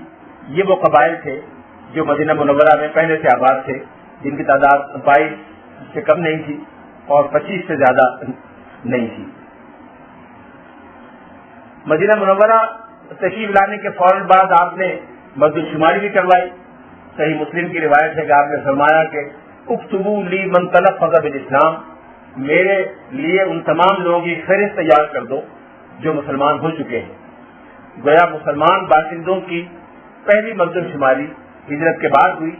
اس کی تاریخ کے بارے میں سیرت نگاروں میں اختلاف ہے کہ یہ واقعہ کب پیش آیا. بعض سیرت نگار اور محدثین کا خیال ہے کہ واقعہ 2 مرتبہ پیش آیا. ایک مرتبہ مدینہ منورہ تشریف لانے کے فوراً بعد اور دوسری مرتبہ غزوہ خندق کے بعد. ممکن ہے یہ واقعہ 2 مرتبہ ہوا ہو, ممکن ہے 3 مرتبہ ہوا ہو، لیکن مردم شماری رسول اللہ صلی اللہ علیہ وسلم نے مدینہ منورہ آنے کے بعد کرائی، اور صحابہ کرام کے اسماء گرامی پہلی مرتبہ ریکارڈ میں تیار کیے گئے۔ یہودیوں کے جو 3 بڑے قبائل تھے ان میں قریب ترین تو بنو قینقاع تھے، جو مسجد نبوی سے زیادہ فاصلے پر نہیں تھے، ان سے تھوڑے فاصلے پر بنو نذیر تھے، اور بنو قریظہ نسبتاً زیادہ فاصلے پر آباد تھے۔ بنو قریظہ کے ساتھ سب سے آخر میں جنگ کی نوبت آئی، انہوں نے غزوہ خندق میں غداری کی تھی جیسا کہ ہم سب جانتے ہیں، اور حضرت جبریل امین کے حکم پر ان کے خلاف کارروائی کی گئی، اور وہ تمام صحابہ جو غزوہ خندق میں شریک تھے وہ سب کے سب بنی قریظہ کے محاصرے میں بھی شریک ہوئے، اور 15 روز کے محاصرے کے بعد انہوں نے ہتھیار ڈال دیے، اور پھر ان کے ساتھ اس فیصلے کے مطابق عمل کیا گیا جو سعد بن معاذ نے ان کے بارے میں کیا تھا۔ بنی قریظہ کے بارے میں ایک بات کی طرف اشارہ کرنا مقصود ہے، وہ یہ کہ بنو قینقاع اور بنو نذیر دونوں نے پیشکش کی کہ وہ مدینہ منورہ سے جلاوطن ہونے کے لیے تیار ہیں اور خیبر جا کے آباد ہو جائیں گے۔ چنانچہ یہ دونوں قبائل اپنے ساز و سامان لے کر خیبر چلے گئے اور خیبر میں بقیہ یہودیوں کے ساتھ آباد ہو گئے۔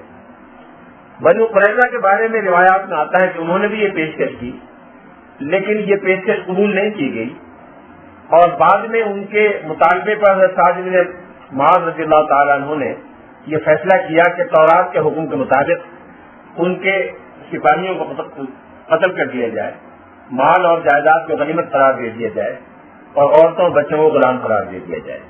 یہ تورات میں آج بھی لکھا ہوا ہے کہ مقصود کے ساتھ یہ سلوک کیا جائے۔ انہوں نے خود حضرت سعد بن معاذ کو حکم تسلیم کیا تھا، اور یہ بڑا دلچسپ ہے کہ سعد بن معاذ بیمار تھے، غزوہ احد میں زخمی ہو گئے تھے، اور اس وقت سے زخمی چلے آ رہے تھے، غزوہ خندق میں زخمی ہوئے تھے، اور غزوہ خندق کے چند روز کے بعد 15-20 دن کے بعد یہ واقعہ پیش آیا، تو وہ ایک سواری پر سوار کر کے وہاں لائے گئے جہاں رسول اللہ صلی اللہ علیہ وسلم اور بنی قریظہ کے سرداروں کے درمیان یہ بات ہو رہی تھی۔ سعد بن معاذ کو جب انہوں نے تجویز کیا کہ ہم آپ کو حکم بنانا چاہتے ہیں، تو سعد بن معاذ کھڑے ہوئے اور یہ پوچھا کہ سب لوگ مجھے حکم ماننے کو تیار ہیں۔ انہوں نے احتراماً رسول اللہ صلی اللہ علیہ وسلم سے یہ پوچھنا گوارا نہیں کیا کہ کیا آپ بھی مجھے حکم مانتے ہیں، اور 2-3 مرتبہ کہا کہ آپ سب لوگ مجھے حکم مانتے ہیں۔ وہ توقع میں تھے کہ رسول اللہ صلی اللہ علیہ وسلم زبان مبارک سے فرمان دے کہ میں بھی مانتا ہوں، تو پھر وہ آگے بات کریں۔ جب حضور نے یہ ارشاد بھی فرمایا تو انہیں جس طرف حضور تشریف فرما تھے اس کے دوسری طرف اشارہ کر کہا کہ اس طرف کے لوگ مجھے حکم مانتے ہیں۔ جب انہوں نے کہا ہاں، تو پھر آپ نے فرمایا اس طرف کے لوگ مجھے حکم مانتے ہیں، تو حضور نے فرمایا اس طرف کے لوگ بھی آپ کو حکم مانتے ہیں۔ اس کو انہوں نے فیصلہ کیا جس پر ان لوگوں کو سزائے موت دی گئی۔ لیکن ابھی ماضی قریب کے کچھ لوگوں نے، بعض مسلمان اور غیر مسلم مورخین اور سیرت کے نگاروں نے بنی قریظہ کے اس انجام کے بارے میں تامل کا اظہار کیا ہے۔ ایک تو وجہ یہ ہے کہ جس طرح سے قرآن پاک میں سیرت کے مختلف واقعات پر بہت تفصیلی تبصرے ہیں اور جزیات کی طرف بھی اشارے ہیں، اس طرح کے تفصیلی اشارے بنی قریظہ کے بارے میں نہیں ہیں۔ جزوی اشارہ غزوہ احزاب میں ملتا ہے، تقتلون فریقا وتأسرون فریقا وأورثكم أرضهم وديارهم وأموالهم وأرضا لم تطئوها، اس سے زیادہ کوئی گہرا اور نمایاں اشارہ نہیں ملتا۔ دوسری وجہ یہ لوگ یہ بیان کرتے ہیں کہ مدینہ منورہ میں بنو قریظہ کے اس واقعے کے بعد بھی بہت سے یہودی بنی قریظہ کے رہتے رہے، اور ان کا تذکرہ ملتا ہے بنی قریظہ کے فلاں یہودی نے یہ کہا یہ کہا، تو اگر وہ سارے کے سارے قتل کر دیے گئے ہوتے تو مدینہ منورہ کے یہودی کہاں سے آئے تھے؟ اس طرح کے اور بہت سے شواہد کچھ لوگوں نے بیان کیے ہیں، اور اس رائے کا اظہار کیا ہے کہ بنی قریظہ کے صرف سردار اور جنگی مجرمین کو، جن کی تعداد 15, 20, 25 کے قریب تھی، ان کو قتل کیا گیا، اور باقی لوگوں کے ساتھ یہ سلوک نہیں رکھا گیا۔ بہرحال جو بھی ہو، کچھ لوگوں نے کہا ہے، بعض قدیم مورخین میں نے بھی کہا ہے، مجھے نام اس وقت یاد نہیں رہا، کسی مستند مفسر کی رائے میں نے پڑھی ہے جس میں انہوں نے کہا کہ بنی قریظہ کے 43 آدمی قتل کیے گئے، بعض نے کہا کہ 400 قتل کیے گئے، بعض نے کوئی تعداد مزید مختلف بتائی ہے، لیکن یہ ایک بحث ابھی پچھلے 30-40 سال سے پیدا ہوئی ہے ایک ہندوستان کے مصنف تھے، مسلکن تو بہت گڑبڑ آدمی تھے، برکات احمد قادیانی تھے مسلکن، ہندوستان میں سفیر بھی رہے. کتاب ان کی بہت اچھی ہے، محمد اینڈ دی جیوز آف مدینہ. اس میں انہوں نے بنی قریظہ پر ایک بہت تفصیلی چیپٹر لکھا ہے جس میں یہ سارے دلائل و شواہد بیان کیے ہیں. ان کی کتاب سے متاثر ہو کر بعض مسلمان مصنفین نے بھی اس پر مزید اظہار خیال کیا ہے اور اس رائے کی تائید کی ہے. لیکن یہ بات کہ بنی قریظہ کے سارے لوگ قتل کیے گئے یا نہیں کیے گئے، اس کے بارے میں شروع سے سیرت نگار ایک سے زائد دعویٰ کا اظہار کرتے رہے ہیں. چنانچہ ایک مفسر نے 43 آدمیوں کی بات کی ہے، ایک نے 400 کی بات کی ہے، ایک نے 600 کی ہے. تعداد تو کی زیادہ ہوگی. ان سے بھی اندازہ ہوتا ہے کہ سارے سپاہیوں کو یا سارے قابل جنگ افراد کو قتل نہیں کیا گیا. بنو نذیر قبا کے قرب جوار میں تھے، ان کے بھی متعدد آقام تھے. آبادی ان کی چند ہزار افراد پر مشتمل تھی. زرعی زمینیں سب زیادہ انہی کی تھی اور مدینہ منورہ کی زراعت کے بڑے حصے پر وہ قابض تھے. یہودیوں کا طریقہ شروع سے یہ رہا، مدینے میں بھی یہی رہا کہ تجارت اور کاروبار ان کے ہاتھ میں تھا. میں ابھی اس سے اشارے کرتا ہوں. اس تجارت اور کاروبار کی وجہ سے وسائل کی بہتات ان کے پاس تھی. وسائل کی کثرت اور بہتات کی وجہ سے وہ ضرورتمندوں کو قرضہ دیا کرتے تھے. اس قرضے پر سود عائد کرتے تھے، سود در سود کی وجہ سے قرضدار بن جاتا تھا. پھر اس کی زمینیں وہ رہن رکھ لیا کرتے تھے. زمینیں رہن رکھنے کی صورتوں میں جب وہ قرضدار مقبوض قرض ادا نہیں کر پاتا تھا، زمینیں اس کی ہتھیار لیا کرتے تھے. اس طرح ایک ایک کر کے مسلمانوں کی اور انصاریوں کی بہت سی زمینیں یہودیوں نے اسلام سے پہلے سے ہتھیار رکھی تھی. اور جب رسول اللہ صلی اللہ علیہ وسلم مدینہ تشریف لائے تو ان میں سے بہت سے عرب قبائل کی زمینیں یا تو یہودیوں کے پاس رہن تھیں یا یہودی پہلے سے ان زمینوں پر قبضہ کر کے اپنی ملکیت قرار دے چکے تھے. مسجد نبوی سے قریب ترین قبیلہ یہود کا جو آباد تھا بنو قینقاع تھا. یہ لوگ تاجر تھے. تاجر کے ساتھ ساتھ دستکاری یعنی ہینڈی کرافٹ کے ماہر بھی تھے. سونے کا کاروبار، لوہار کا کاروبار، بڑھئی کا کاروبار، یہ سب کیا کرتے تھے. اور اس طرح سے پورے مدینہ منورہ کی تجارت اور بازار پر ان کا قبضہ تھا. مدینہ منورہ کا سب سے بڑا بازار بھی انہی کا تھا. یہ لوگ تعداد میں 3,500-4 ہزار کے قریب تھے، جن میں 700 مرد اور باقی عورتیں اور بچے تھے. مدینہ منورہ میں سب سے بڑا بازار بھی انہی کا تھا اور جہاں چھوٹے چھوٹے بازار لگتے تھے وہاں بھی انہی کا ساز و سامان آیا کرتا تھا. ان کا ایک قبیلہ تھا بنو قینقاع کا جو ایک الگ گاؤں میں آباد تھا. یہ سارا قبیلہ پیشے کے اعتبار سے سنار تھا اور اس گاؤں یا بستی میں 300 سنار تھے جو نہ صرف مدینہ منورہ میں بلکہ قرب و جوار میں بھی اپنی مصنوعات کو فروخت کیا کرتے تھے. مدینہ منورہ کے اس آبادی کے علاوہ قرب و جوار کے قبائل سے ایک ایک کر کے لوگ اسلام لا رہے تھے، ایک ایک کر کے مدینہ منورہ میں آباد ہو رہے تھے اور کثرت سے ان قبائل کی آبادیوں میں اضافہ ہو رہا تھا. یہ قبائل چونکہ ہجرت کر کے آ رہے تھے اس لیے ان کا رابطہ مہاجرین اور انصار سے اس امت کے واسطے سے تھا جو میثاق مدینہ کی شکل میں قائم ہو گئی تھی. اس لیے ان کو مدینہ منورہ میں آباد ہونے میں اور وہاں کے ماحول میں گھل مل جانے میں کوئی رکاوٹ اور دقت پیش نہیں آئی. مدینہ منورہ میں سب سے پہلا انتظامی معاملہ جو حضور کو کرنا تھا وہ امن و امان کا مسئلہ تھا کہ ان متنوع قبائل کی موجودگی میں، جن میں آدھے کے قریب یا آدھے سے زیادہ دشمن قبائل تھے، شروع میں غیر مسلموں کی اکثریت تھی، ان سب قبائل میں امن و امان کیسے قائم کیا جائے اور خاص طور پر باہر سے آنے والے مسلمانوں کو سیکیورٹی کیسے فراہم کی جائے. مدینہ منورہ میں جرائم کے واقعات پہلے سے ہوتے رہتے تھے. حضور صلی اللہ علیہ وسلم کے آنے کے بعد ان میں بڑی کمی آئی، لیکن پھر بھی اکا دکا واقعات یہودیوں کی طرف سے قتل، چوری، بدکاری، شراب خوری، ڈاکہ اور اغوا وغیرہ کے ہوتے رہتے تھے. اور ایک ایک کر کے رسول اللہ صلی اللہ علیہ وسلم نے ان واقعات کا سدباب کیا. مدینہ منورہ میں راتوں کو پہلے کا انتظام بھی کیا. بعض افسران کا تقرر بھی کیا جن کو پولیس افسران ہم کہہ سکتے ہیں. تمام سیرت نگاروں نے لکھا ہے کہ حضرت محمد بن مسلمہ انصاری جو ایک نمایاں انصاری سردار تھے، ان کو رسول اللہ صلی اللہ علیہ وسلم نے مدینے کے امن و امان کا ذمہ دار قرار دیا تھا اور وہ مدینہ کے پہلے پولیس افسر ہم انہیں کہہ سکتے ہیں کہ وہ تھے ان کے کارندے تھے جو شہر کے مختلف علاقوں میں، دیہاتوں میں، گاؤں میں جا کر امن و امان کا فریضہ انجام دیا کرتے تھے، اور خاص طور پر ان علاقوں میں امن و امان کا فریضہ انجام دیا کرتے تھے جہاں مسلمان آبادیاں زیادہ تھیں۔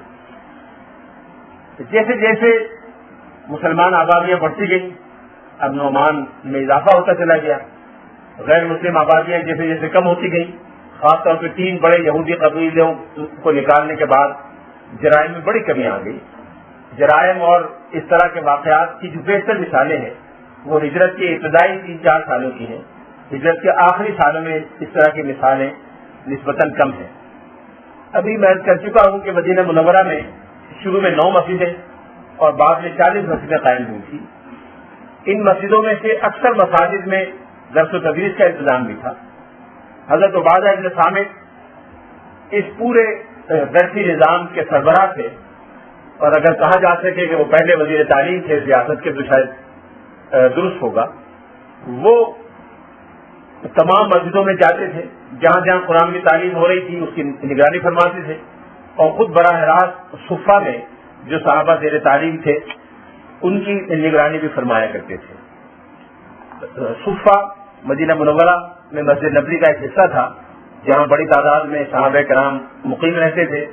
باہر سے آنے والے صحابہ کرام اکثر و بیشتر صفہ میں ٹھہرا کرتے تھے، اور صفہ میں ان کی تعلیم و تربیت کا اہتمام ہوا کرتا تھا۔ یہ صحابہ کرام وہ تھے جو بعد میں بڑے بڑے فاتحین اور سردار ہوئے۔ فاتح شام حضرت ابو عبیدہ بن الجراح ایک زمانے میں صفہ مقیم رہے۔ حضرت عبداللہ بن عمر جو بڑے جلیل القدر صحابی تھے وہ بھی ایک زمانے میں صفہ مقیم رہے۔ مشہور راوی حدیث حضرت ابو ہریرہ بھی صفہ مقیم رہے۔ اس سے اندازہ ہوتا ہے کہ صفہ نے کس انداز کے لوگوں کی تربیت کی۔ مدینہ منورہ میں لکھنے پڑھنے کا رواج پہلے سے تھا۔ سہیل بن صامت کا تذکرہ ہو چکا ہے جو حضرت لقمان حکیم کے حکمت نامے سے واقف تھے اور اس کو پڑھتے بھی تھے۔ مدینہ منورہ میں بہت سے صحابہ تھے جو لکھنا پڑھنا جانتے تھے، ان میں سے کئی تھے جو کامل کہلاتے تھے۔ لکھنے پڑھنے کا بندوبست اور تعلیم کی نشر و اشاعت ہجرت کے فوراً بعد شروع ہوئی۔ یہ بات ہم سب جانتے ہیں کہ کفار مکہ میں جو قیدی جنگ بدر میں ہاتھ آئے تھے ان میں سے بہت سو نے مدینے کے 10 بچوں کو لکھنا سکھایا، اور یہی ان کا فدیہ تھا جس کی بنیاد پر ان کو رہا کر دیا گیا۔ جو حضرات مدینہ منورہ میں درس و تدریس کا کام انجام دیتے تھے ان میں ایک نمایاں نام معاذ بن جبل کا بھی تھا۔ جیسے جیسے دوسرے علاقے فتح ہوتے گئے رسول اللہ صلی اللہ علیہ وسلم تعلیم کے لیے وہاں لوگوں کو بھیجتے گئے۔ عمر بن حزم کو 17 سال کی عمر میں یمن بھیجا تھا، جن کے بارے میں روایت ہے کہ لیفقہہم فی الدین ویعلمہم القرآن، کہ تاکہ ان کو دین کی سمجھ سکھائیں اور قرآن پاک کی تعلیم دیں۔ حضرت معاذ بن جبل کو فتح مکہ کے بعد مکے میں چھوڑ دیا تھا کہ وہ لوگوں کو دین کی تعلیم دیں۔ مصعب بن عمیر کو ہجرت سے پہلے حضور نے مدینہ منورہ بھیجا تھا۔ تعلیم قرآن کے گہتی معلمین حضور نے مکے میں بھی مقرر فرمائے تھے، مدینے میں مقرر فرمائے۔ مدینے سے جن حضرات کو بھیجا گیا تعلیم قرآن کے لیے ان کی فہرست بڑی طویل ہے، لیکن مدینہ منورہ کی مسجدوں میں اور مختلف مراکز میں جو صحابہ تعلیم دیا کرتے تھے اس میں زید بن ثابت، ابی بن کعب، حضرت ابو الدرداء، اسید بن حضیر، خالد بن سعید بن العاص، حضرت ابو عبیدہ، عمر بن حزم، معاذ بن جبل، یہ نام بڑے نمایاں ہیں۔ حضرت عبداللہ بن سعید بن العاص جو ایک مہاجر صحابی تھے، یہ کتابت سکھایا کرتے تھے، جن کے بارے میں استیعاب میں حافظ ابن عبد البر نے لکھا ہے کہ وَكَانَ كَاتِبًا مُحْسِنًا، بہت اچھے کاتب تھے اور بچوں کو کتابت سکھایا کرتے تھے۔ حضرت عبادہ بن صامت بھی خوشنویسی کے استاد تھے، خوشنویسی سکھایا کرتے تھے۔ غیر مسلموں سے تعلیم حاصل کرنے میں بھی حضور نے قباحت نہیں سمجھی، چنانچہ حضرت زید بن ثابت کو یہودیوں کی زبان سیکھنے کے لیے یہودیوں کے مدراس میں بھیجا، منجنیق کی مہارت حاصل کرنے کے لیے صحابہ کرام کو یمن بھیجا۔ مدینہ منورہ میں ایک دار القرہ کے نام سے ایک مکان تھا جہاں بڑی تعداد میں قرآن پاک کی تعلیم و تربیت ہوتی تھی۔ وہاں باہر سے آنے والے طلباء بھی ٹھہرا کرتے تھے، اساتذہ بھی ٹھہرا کرتے تھے، اور حضرت مصعب بن عمیر کے بارے میں ملتا ہے کہ جب مدینے آئے تو اس مکان میں ٹھہرے جس کو بعد میں دار القرہ کہا گیا۔ حضرت عبداللہ بن ام مکتوم بھی اس مکان میں ٹھہرے۔ قرآن پاک، دین اور فقہ کی تعلیم کے ساتھ ساتھ جن چیزوں کی تعلیم دی جاتی تھی ان کی فہرست التراغیب الاداریہ نے بیان کی ہے، اس میں یہ چیزیں شامل ہیں: فلکیات، تیر اندازی، تیراکی، عربی زبان و ادب، طب، قیافہ، طریقہ حرب، تجارت، ترجمہ، مختلف زبانیں۔ مدینہ منورہ میں حضور نے اپنے زمانے میں قاضی اور مفتی بھی مقرر فرمائے تھے۔ اس زمانے میں مفتی اور قاضی کا منصب ایک ہی ہوتا تھا۔ خلفائے اربعہ عبدالرحمن بن عوف، عبداللہ بن مسعود، ابی بن کعب، معاذ بن جبل، عمار بن یاسر، یہ حضرات مدینہ منورہ کے مفتی اور قاضی تھے۔ ان میں حضرت ابو ہریرہ، حضرت ابو الدرداء، حذیفہ بن الیمان، ابو موسیٰ اشعری اور سلمان فارسی کے اسماء گرامی بھی نمایاں ہیں۔ دستاویزات کا تذکرہ ہم کر چکے ہیں۔ شعبہ دستاویزات کا، شعبہ دستاویزات حضور نے قائم فرمایا تھا، صحابہ کرام کو اس پر مقرر کیا، وہ بلا معاوضہ کام کیا کرتے تھے۔ ایک صحابی حضور کے زمانے بھی کام کرتے رہے، حضرت عمر کے زمانے بھی کرتے رہے، حضرت عثمان کے زمانے بھی کرتے رہے، انہوں نے تنخواہ نہیں لی۔ حضرت عثمان نے ان کے پورے کام کا اندازہ لگایا، تنخواہ کا ایک تخمینہ لگایا اور 30,000 درہم تنخواہ دینی چاہیے بقایا جات، تو انہوں نے لینے سے انکار کر دیا اور کہا کہ انما عملت للہ انما اجری علی اللہ، میں نے تو یہ سب کام اللہ کے لیے کیے ہیں، اللہ ہی کے یہاں سے میں اجر لوں گا۔ باقی تفصیلات انتظامی اور تعلیم کی میں چھوڑ دیتا ہوں۔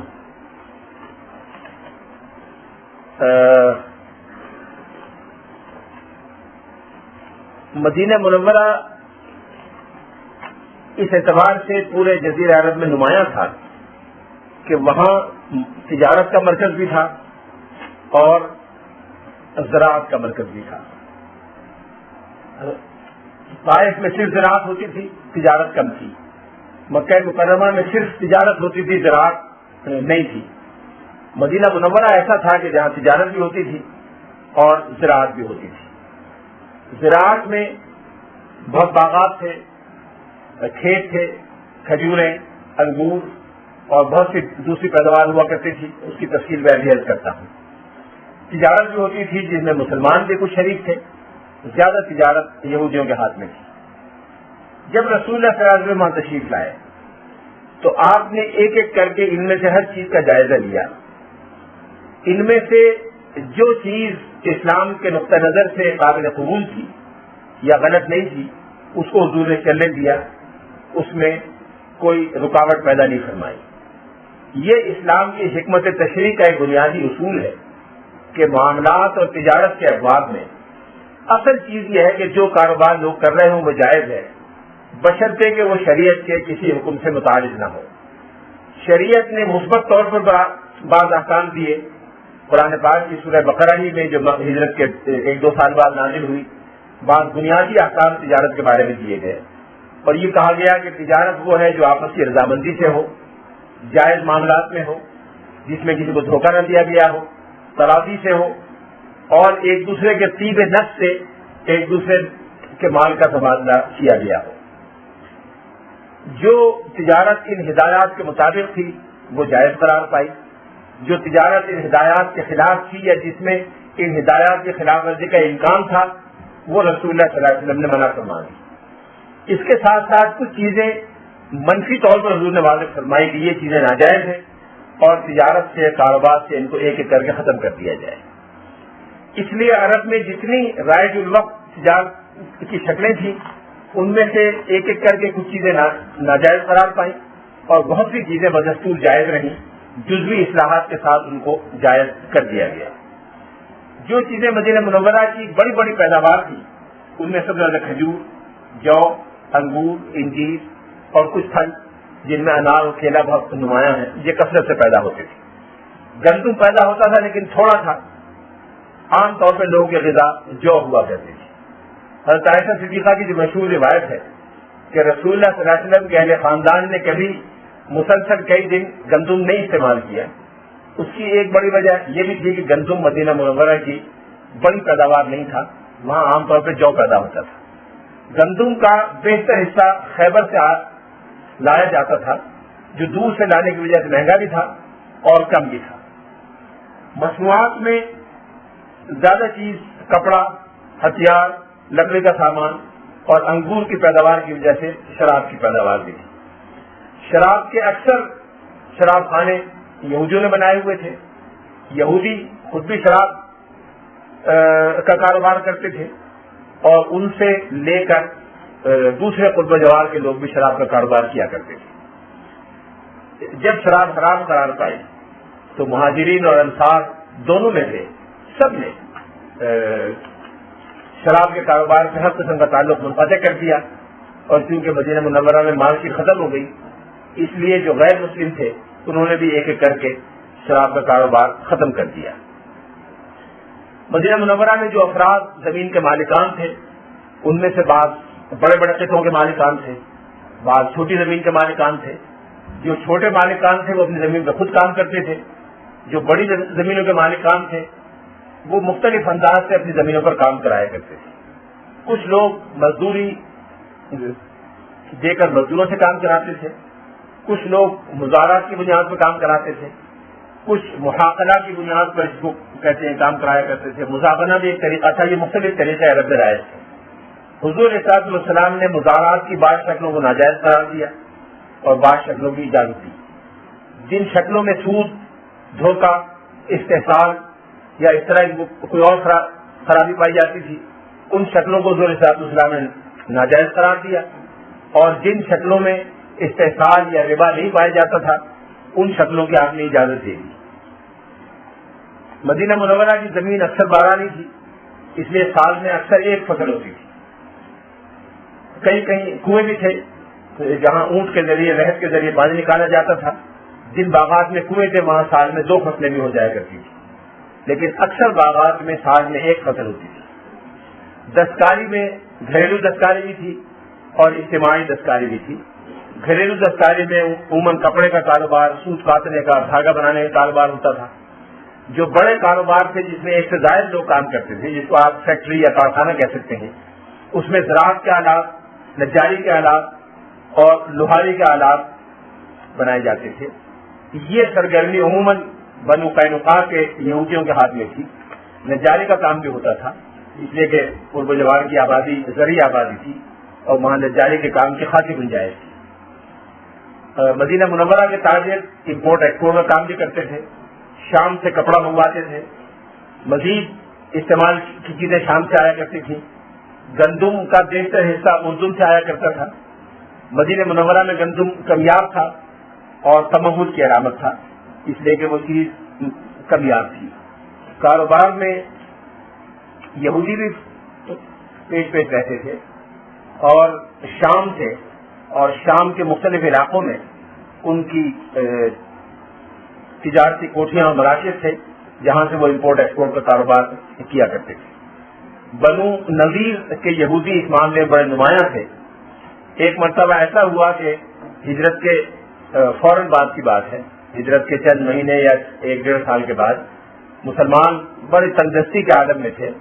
یہودیوں کا تجارتی قافلہ بڑے پیمانے پر آ کے اترا اور اس میں خوشبوئیں اور جواہرات اور ہیرے اور امتیاز البحر, دریائی سمندری سامان, غالباً موتی وغیرہ رہے ہوں گے, یہ چیزیں مدینے کے بازار میں آ کے اتری اور مسلمان نوجوانوں نے, خواتین نے اس کو ایک حسرت کی نظر سے دیکھا اور دل میں محسوس کیا کہ ساری مال و دولت یہودیوں کے پاس ہے, مسلمان اس سے محروم ہیں.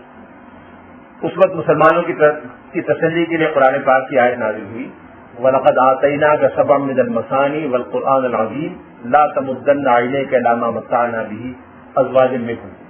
ہم نے آپ کو قرآن اور سبع مثانی عطا کیے ہیں, یہ بہت بڑی نعمت ہے.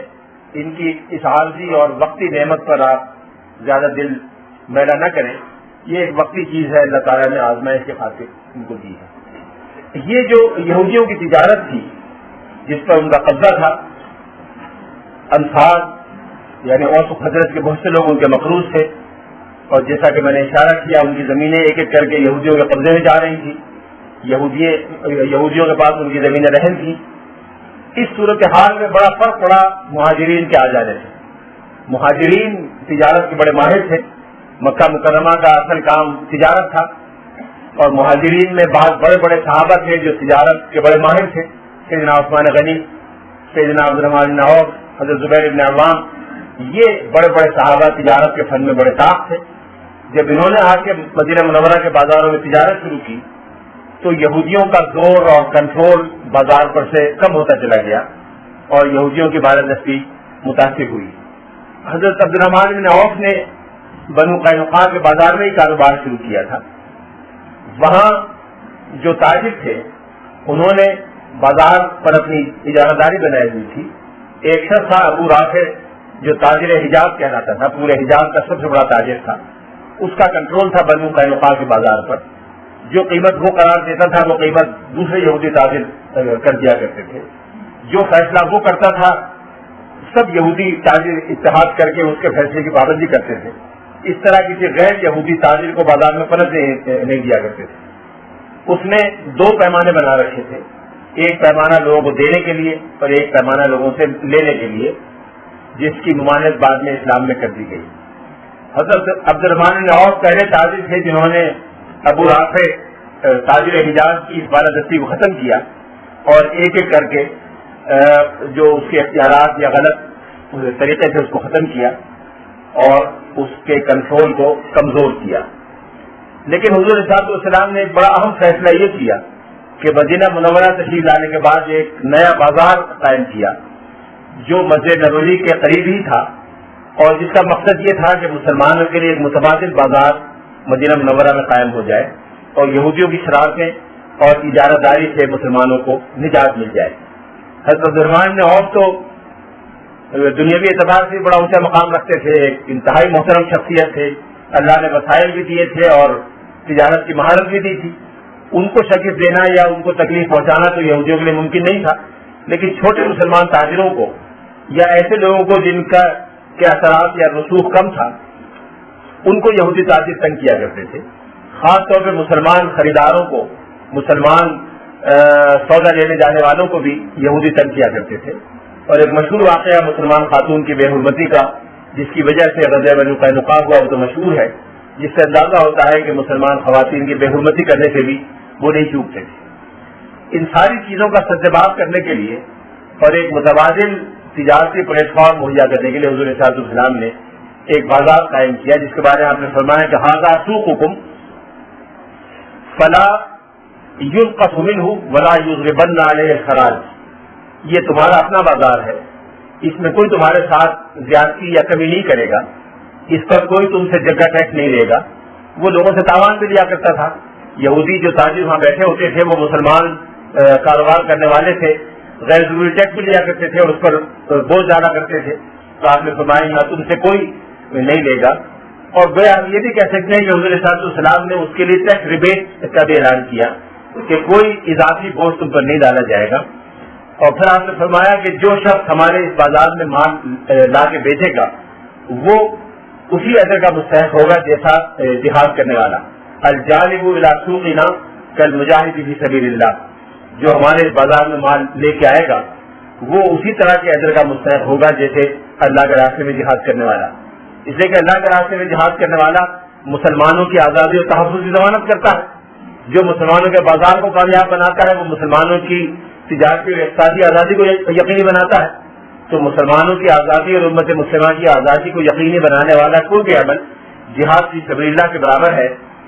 اس لیے حضور صلی اللہ علیہ وسلم نے اس کی تلقین فرمائی۔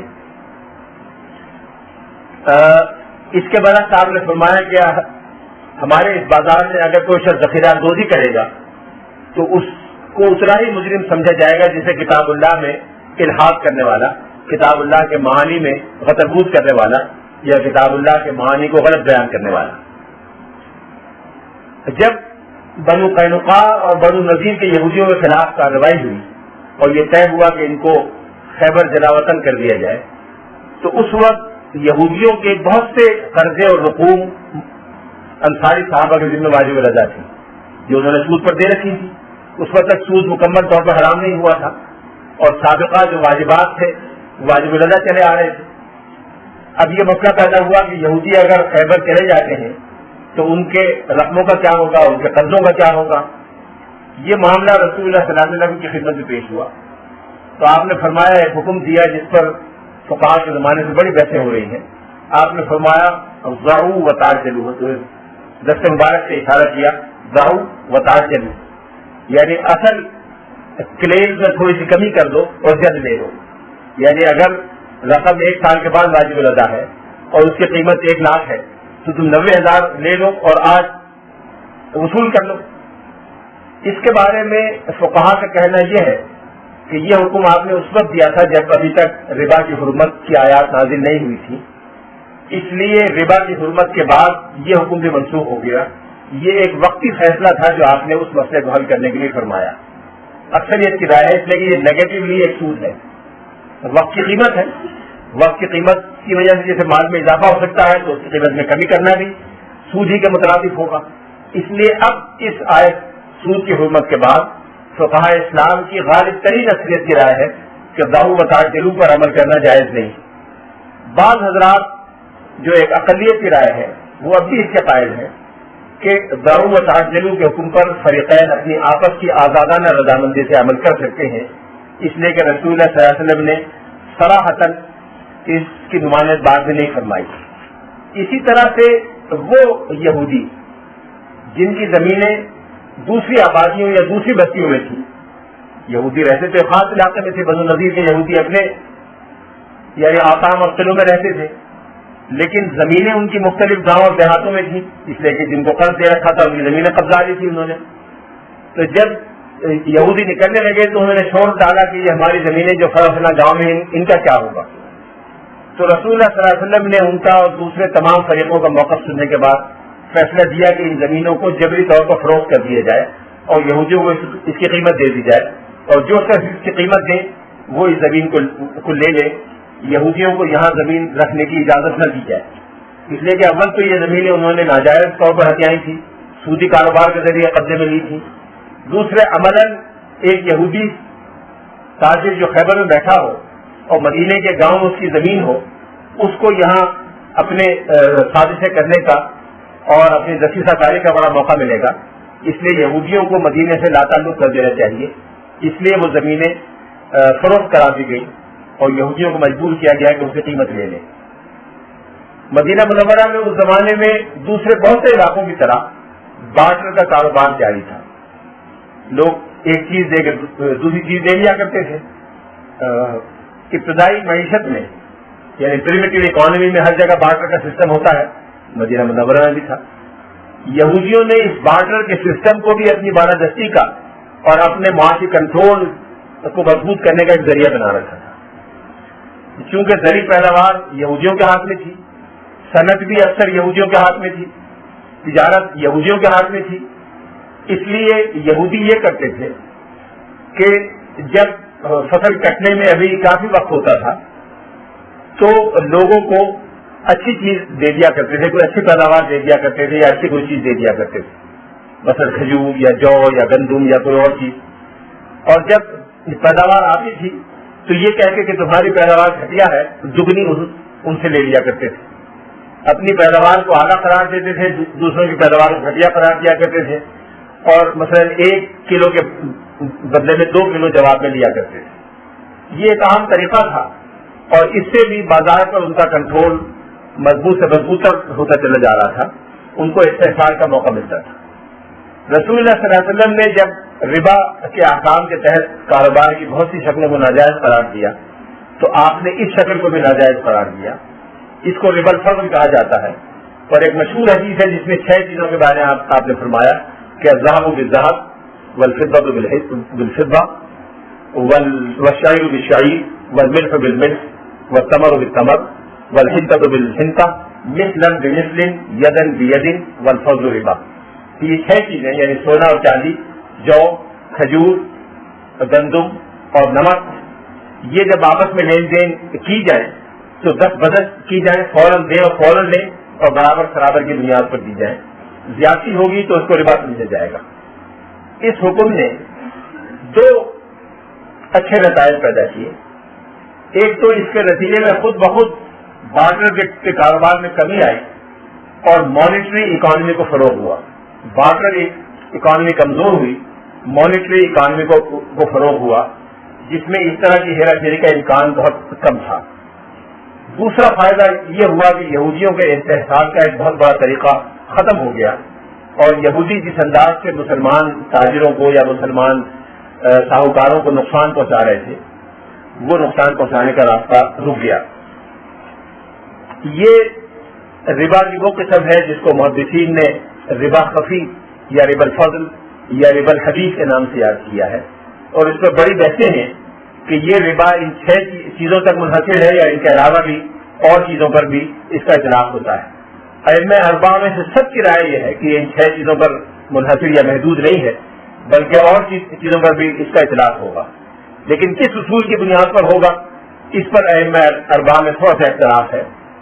صرف ایک رائے ابن حزم کی ہے جس کا میں پہلے تذکرہ کر چکا ہوں، جن کا موقف یہ ہے کہ نصوص کی لفظ اور لفظی تعبیر ہونی چاہیے، قیاس نہیں ہونا چاہیے۔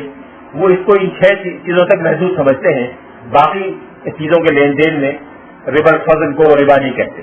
ہاں، جب حضور صلی اللہ علیہ وسلم نے مدینہ منورہ میں اپنا بازار مسلمانوں کا الگ قائم فرمایا تو اس بازار کو اور آئندہ کی معاشیات کو صحیح خطوط پر قائم کرنے کے لیے آپ نے بعض ہدایات دی جو ابھی تک اسلام کے معاشی نظام کا بنیادی ستون سمجھی جاتی۔ آپ نے یہ فرمایا کہ بازار میں جو لوگ کاروبار کریں وہ آزادانہ رضامندی کے ساتھ کاروبار کریں اور کوئی بیرونی قوت ان کو کسی خاص انداز پر چلنے پہ مجبور نہ کرے، یعنی مصنوعی طور پر قیمتوں میں اتار چڑھاؤ نہ ہو، مصنوعی طور پر قیمتوں میں کمی نہ آئے، احتکار یعنی ذخیرہ اندوزی نہ ہو، اور بازار میں اپنا سامان لانے سے کسی کو روکا نہ جائے۔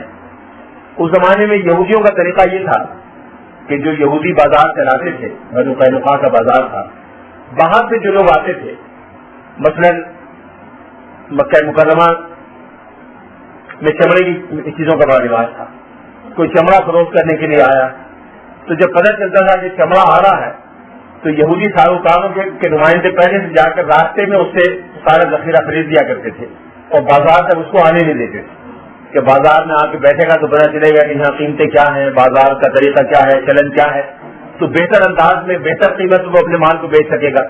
تو پہلے ہی جا کے اس کا مال اکٹھا خرید دیا کرتے تھے اور پھر لا کے منمانی قیمتوں پر بیچا کرتے تھے۔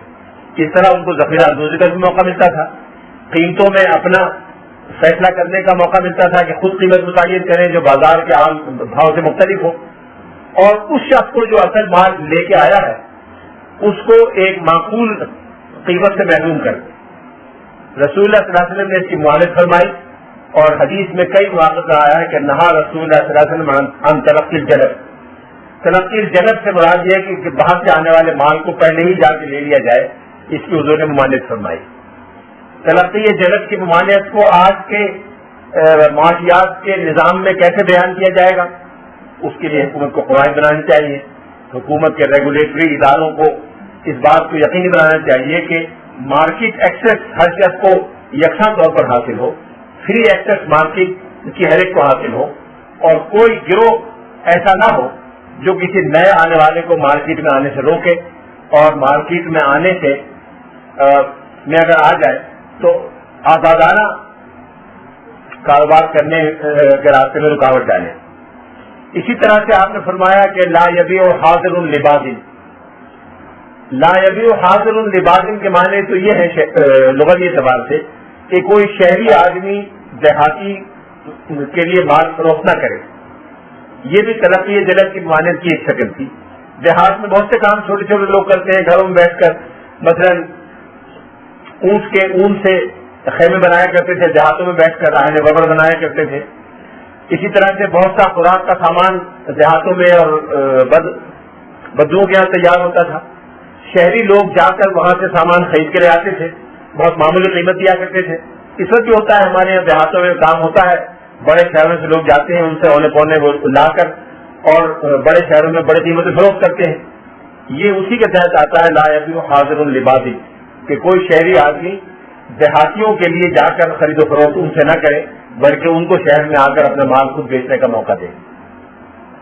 پاکستان میں بعض دستکاری کے نمونے ہیں جو خواتین اپنے ہاتھ سے بناتی ہیں، اور وہ اتنے نفیس ہیں کہ دنیا کے بڑے بڑے شہروں میں، پیرس اور انگلستان میں، لندن میں ہزاروں ڈالر اور ہزاروں پاؤنڈ کے بکتے ہیں، لیکن پاکستان میں جو خواتین بناتی ہیں ان کو 1 روپیہ روز کے حساب سے معاوضہ نہیں ملتا۔ کہیں 1 روپیہ 12 روپے میں 8 آنے یومیہ کے حساب سے ان خواتین کو معاوضہ ملتا ہے جو وہ کام ہاتھ سے بناتی ہیں جو پیرس میں ہزاروں ڈالر اور ہزاروں پاؤنڈ کا بکتا ہے۔ یہ اسی وجہ سے ہے کہ لا یبیع حاضر لبادٍ، اس لیے کہ ان کو براہ راست مارکیٹ تک رسائی نہیں ہے، اور جو لوگ مارکیٹ کی طرح کیے بغیر ان سے خرید کے لے جاتے ہیں ان کو پتہ نہیں ہوتا، یہ حدیث کی روح سے جائز نہیں۔ اسی طرح سے حضور نے فرمایا کہ ایک حدیث میں آیا کہ نہا رسول اللہ صلی اللہ علیہ وسلم عن بیع الکالی بالکالی، کہ ادھار کی خرید و فروخت ادھار کے ساتھ درست نہیں ہے۔ آپ کا کسی کے ذمے کوئی قرض ہے، کوئی رقم واجب الادا ہے، اور اس شخص کی کسی اور کے ذمے کوئی رقم واجب الادا ہے، تو ان دونوں رقموں کا آپس میں تبادلہ ہو جائے، یہ جائز نہیں، اس لیے کہ کم از کم ایک طرف کی چیز نقد ہونی چاہیے اور اس کو براہ راست وہاں موجود ہونا چاہیے۔ ان ساری اصلاحات کو ایک ایک کر کے حضور صلی اللہ علیہ وسلم نے مدینہ منورہ کے بازاروں میں نافذ فرمایا۔ پھر جب یہ اصلاحات نافذ ہو گئی تو آپ نے بازاروں پر ایک شخص کو مدینہ منورہ میں اور ایک صاحب کو مکہ مکرمہ میں اس کے لیے مقرر فرمایا۔ حضرت سعید ابن العاص کے بارے میں آتا ہے کہ حضور صلی اللہ علیہ وسلم نے استعملہ علی سوق مکہ، فتح مکہ تک یہ ساری اصلاحات مکمل ہو گئی تھی، تو آپ نے ان کو وہاں مقرر فرمایا کہ بازار کی نگرانی کریں اور ان تمام شرائط اور قواعد کی پابندی کرائیں۔ اس زمانے میں ایک عام طریقہ یہ بھی تھا کہ ہر بااثر شخص، اور بااثر سے مراد یا تو بڑا قبائلی سردار یا چند افراد کا ایسا گروہ جن کے پاس اسلحہ ہو، قوت ہو، تعداد ہو، وہ جنگلات پر قبضہ کر لیا کرتے تھے، چراگاہوں پر قبضہ کر لیا کرتے تھے، یا ایسے مقامات پر قبضہ کر لیا کرتے تھے جہاں پانی اور زراعت کی بہتات ہو، اور اس کو اپنے جانوروں کی چراگاہ کے طور پر خاص کر دیا کرتے تھے۔ اس جگہ کو خیمہ کہا جاتا تھا، یہ فنا سردار کے خیمہ ہے، اور عربوں میں یہ رواج شروع سے تھا، اس پر جنگیں بھی ہوئی۔ ایک مشہور جنگ جو داعش و غبرہ کی جنگ کہلاتی ہے، اس کا آغاز بھی اسی خیمہ سے ہوا تھا کہ کسی سردار کے خیمہ میں کوئی اونٹنی چلی گئی، اس نے اس کو قتل کر دیا، اس نے جواب میں اس کے گھوڑے کو قتل کر دیا، اور پھر دونوں قبیلوں کے درمیان جنگ ہوئی جو کئی ہفتوں تک جاری رہی، جس کی داستان عربی زبان کے ادب میں تفصیل سے ملتی ہے۔ حضور صلی اللہ علیہ وسلم نے ہر پرائیویٹ خیمہ کو ابالش کر دیا اور حکم دیا کہ لا خیمہ الا للہ ورسولہ، خیمہ قائم کرنے کا اختیار صرف حکومت یا اسٹیٹ کو ہے۔ حکومت اپنے سرکاری جانوروں کے لیے، صدقے کے جانوروں کے لیے یا سرکاری یا فوجی جانوروں کے لیے خیمہ یعنی سرکاری چراگاہ مقرر کر سکتی ہے، باقی کسی آدمی کو یہ اختیار نہیں ہے کہ عام پبلک زمین کو اپنے لیے خاص کر دے اور عام انسانوں کے آنے جانے سے اس کو روکے۔ حضور صلی اللہ علیہ وسلم نے بعض علاقوں کو بیت المال کے جانوروں کے خیمہ قرار دیا، مدینہ منورہ کے قریب جہاں صدقے کے اونٹ رکھے جاتے تھے۔ ان میں ایک چراگاہ وہ تھی جہاں بنی حرینا کے بعض لوگ رکھے گئے تھے جنہوں نے حضور کے کارندے کو شہید کر دیا تھا، اور شہید اس طرح کیا کہ حضور کے ساتھ ایک گروہ تھا جو مدینہ منورہ آیا، 8-10 آدمی تھے غالباً، اسلام قبول کیا لیکن بیمار ہو گئے مدینہ آ کے، تو حضور نے فرمایا کہ ہماری ایک چراگاہ ہے تو اس کے سرکاری اونٹ ہے، تو وہاں جا کے رہو، تو وہاں جا کے علاج بھی کرو۔ اس علاج سے وہ ٹھیک ہو گئے۔ جب صحتیاب ہو گئے تو رسول اللہ صلی اللہ علیہ وسلم کے کارندے کو انہوں نے ہاتھ پاؤں کاٹے اور آنکھوں میں گرم سلائی دے کے ان کو اندھا کیا، اور زخمی حالت میں تپتی ہوئی ریت میں چھوڑ کر ان کو چلے گئے۔ وہ بیچارے وہاں طرف طرف کے شہید ہو گئے، اور جو سرکاری اونٹ تھے ان کو لے کر وہ فرار ہو گئے۔ حضور صلی اللہ علیہ وسلم کو پتہ چلا تو آپ نے ان کے پیچھے دستہ بھیجا، انہیں گرفتار کیا، ان کو سزائے موت دی گئی۔ یہ واقعہ اورانیین کا واقعہ مشہور ہے اور محدثین نے بہت تفصیل سے اس کو بیان کیا ہے۔ بازار کو صحیح خطوط پہ چلانے کے لیے یہ بھی ضروری ہے کہ بازار میں اوزان اور پیمانے متعین ہوں۔ اگر ہر شخص اپنے اوزان اور پیمانے رکھے گا تو بازار میں اسٹینڈرڈائزیشن نہیں ہو سکتی۔ رسول اللہ صلی اللہ علیہ وسلم نے مانیٹری اکانومی کو ترجیح دے کر، اس کی حوصلہ افزائی کر کے بازار اور تجارت میں اسٹینڈرڈائزیشن کو بہتر اور مقبول قرار دیا۔ اسٹینڈرڈائزیشن یعنی معیار بندی کا ایک تقاضا یہ بھی تھا کہ پیمانے اور اوزان کو بھی اسٹینڈرڈائز کیا جائے۔ اس زمانے میں مختلف علاقوں میں مختلف پیمانے مقرر تھے، مختلف اوزان مقرر تھے۔ مکہ مکرمہ کا اور تھا، مدینے کا اور تھا۔ اب مکے کے لوگ چونکہ تجارت میں نمایاں تھے، تجارت میں جب دور تجارت کے لیے جایا کرتے تھے تو وہاں کیش میں پیسے لیا کرتے تھے، کیش میں رقم لے کے جایا کرتے تھے، سونا اور چاندی۔ تو سونا اور چاندی کی پرت کا جو معیار تھا وہ اہل مکہ کا زیادہ اسٹینڈرڈائز تھا۔ مدینے میں چونکہ زراعت زیادہ تھی تو چیزوں کو ناپنے کے جو پیمانے ہوتے تھے وہ مدینے کے زیادہ اسٹینڈرڈائزیشن ہوئی تھی۔ تو آپ نے فرمایا کہ المکیال مکیال المدینہ، کہ ناپنے کے پیمانے مدینے کے معیاری مانے جائیں گے، والوزن وزن اہل مکہ، اور سونے چاندی کو تولنے یا گننے کے پیمانے اہل مکہ کے مانے جائیں گے. یعنی سونا اور چاندی کے سکوں کا تعین مکہ مکرمہ کے معیار کے مطابق ہو، ایسے کہ وہ تجارت کا مرکز رہا ہے. جو زرعی پیداوار کو ناپنے کے پیمانے ہوں گے وہ مدینے کے معیاری مانے جائیں گے، اس لیے کہ ان کا زیادہ کاروبار زرعی پیداوار کی بنیاد پر تھا. یہ بات کہ مکہ مکرمہ میں رائج پیمانے یا اوزان کا موجودہ وزن کیا تھا، اس میں کتنی قسمیں رائج تھیں، مدینہ منورہ کے جو ناپنے کے پیمانے تھے وہ کیا کیا تھے، یہ بڑی تحقیق کا موضوع ہے. یہ محض تاریخی دلچسپی کا مضمون نہیں ہے، بلکہ یہ فقہیات سیرت کا مضمون بھی ہے. فقہیات سیرت کا مضمون اس لیے ہے کہ رسول اللہ صلی اللہ علیہ وسلم نے مختلف چیزوں کے لیے بعض احکام بیان فرمائے. مثال کے طور پر صدقہ فطر کے بارے میں حکم ہے کہ صدقہ فطر میں اتنا صدقہ دینا ضروری ہے. اسی طرح سے بعض چیزوں کے پیمانے زکوٰۃ کے لیے احکام ہے، فلاں چیز کے احکام ہیں. تو جب تک یہ متعین نہ ہو کہ حضور نے اپنے زمانے کے پیمانے کے لحاظ سے جو حکم دیا تھا وہ آج کے وزن کے لحاظ سے کتنا بنتا ہے، اس وقت تک اس حکم پر عمل کرنا دشوار ہے. اس لیے بہت سے حضرات نے اس پہ کتابیں لکھی ہیں. ایک مالکی فقیر نے کتاب لکھی تھی جس کا نام بڑا دلچسپ تھا، اثبات ما لیس منہ بت، اثبات ما لیس منہ بت لمن اراد الوقوف علی حقیقت الدینار والدرہم والصاع والمد، کہ حضور کے زمانے میں جو صاع، مد اور درہم اور دینار رائج تھے اس کو ثابت کیسے کیا جائے. ہمارے پاکستان میں بھی ہمارے مشہور عالم مولانا مفتی شفیع صاحب نے ایک رسالہ لکھا تھا، رسالہ اوزان شرعیہ، جس میں انہوں نے اپنی تحقیق سے ان تمام اوزان کا وزن الگ الگ مقرر کیا تھا. میرا خیال یہاں ختم کرنا چاہیے. رسول اللہ صلی اللہ علیہ وسلم نے بازار کے علاوہ بہت سے اور افسان مقرر فرمائے.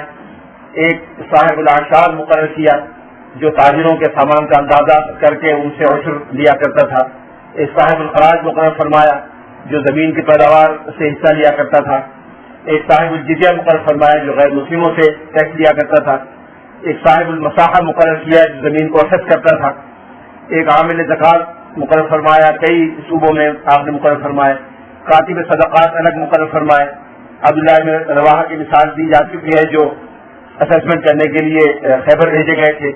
یہ خلاصہ ہے مدینہ منورہ کی معاشیات کا اور معیشت کا. آخری چیز جو بڑی اہم ہے، رسول اللہ صلی اللہ علیہ وسلم نے مختلف قبائل سے معاہدات فرمائے تھے، اور حرمت سود کے بعد جتنے معاہدات فرمائے ان میں یہ بھی فرمایا کہ تم سودی کاروبار نہیں کرو گے. اور بعض قبائل سے یہ بھی لکھا غیر مسلم قبائل سے کہ تم میں سے جو سودی کاروبار کرے گا تمہارا معاہدہ منسوخ کر دیا جائے گا. چنانچہ نجران کے عیسائیوں سے جو معاہدہ کیا گیا اس میں ان کو بہت سی مراد دی گئی، بہت سے حقوق ان کو دیے گئے، اور وہ سارے حقوق جو آج مذہبی آزادی کے لیے ضروری سمجھے جاتے ہیں، ثقافتی آزادی کے لیے، ان سب کا تذکرہ ہے. لیکن اس میں یہ بھی لکھا کہ ومن اربا فذمۃ اللہ منہ بریئہ، تم میں سے جو ربا کا کاروبار کرے گا تو اللہ تعالیٰ اس سے بری ذمہ ہے، یعنی یہ معاہدہ منسوخ کر دیا جائے گا. چنانچہ حضرت عمر فاروق کے زمانے میں اطلاع ملی کہ نجران کے عیسائی ربوی کاروبار کر رہے ہیں اور سود میں ملوث ہیں، تو حضرت عمر فاروق نے اس معاہدے کو منسوخ کر دیا اور ان عیسائیوں کو جلاوطن کر کے شام بھیج دیا. وآخر دعوانا ان الحمدللہ رب العالمین.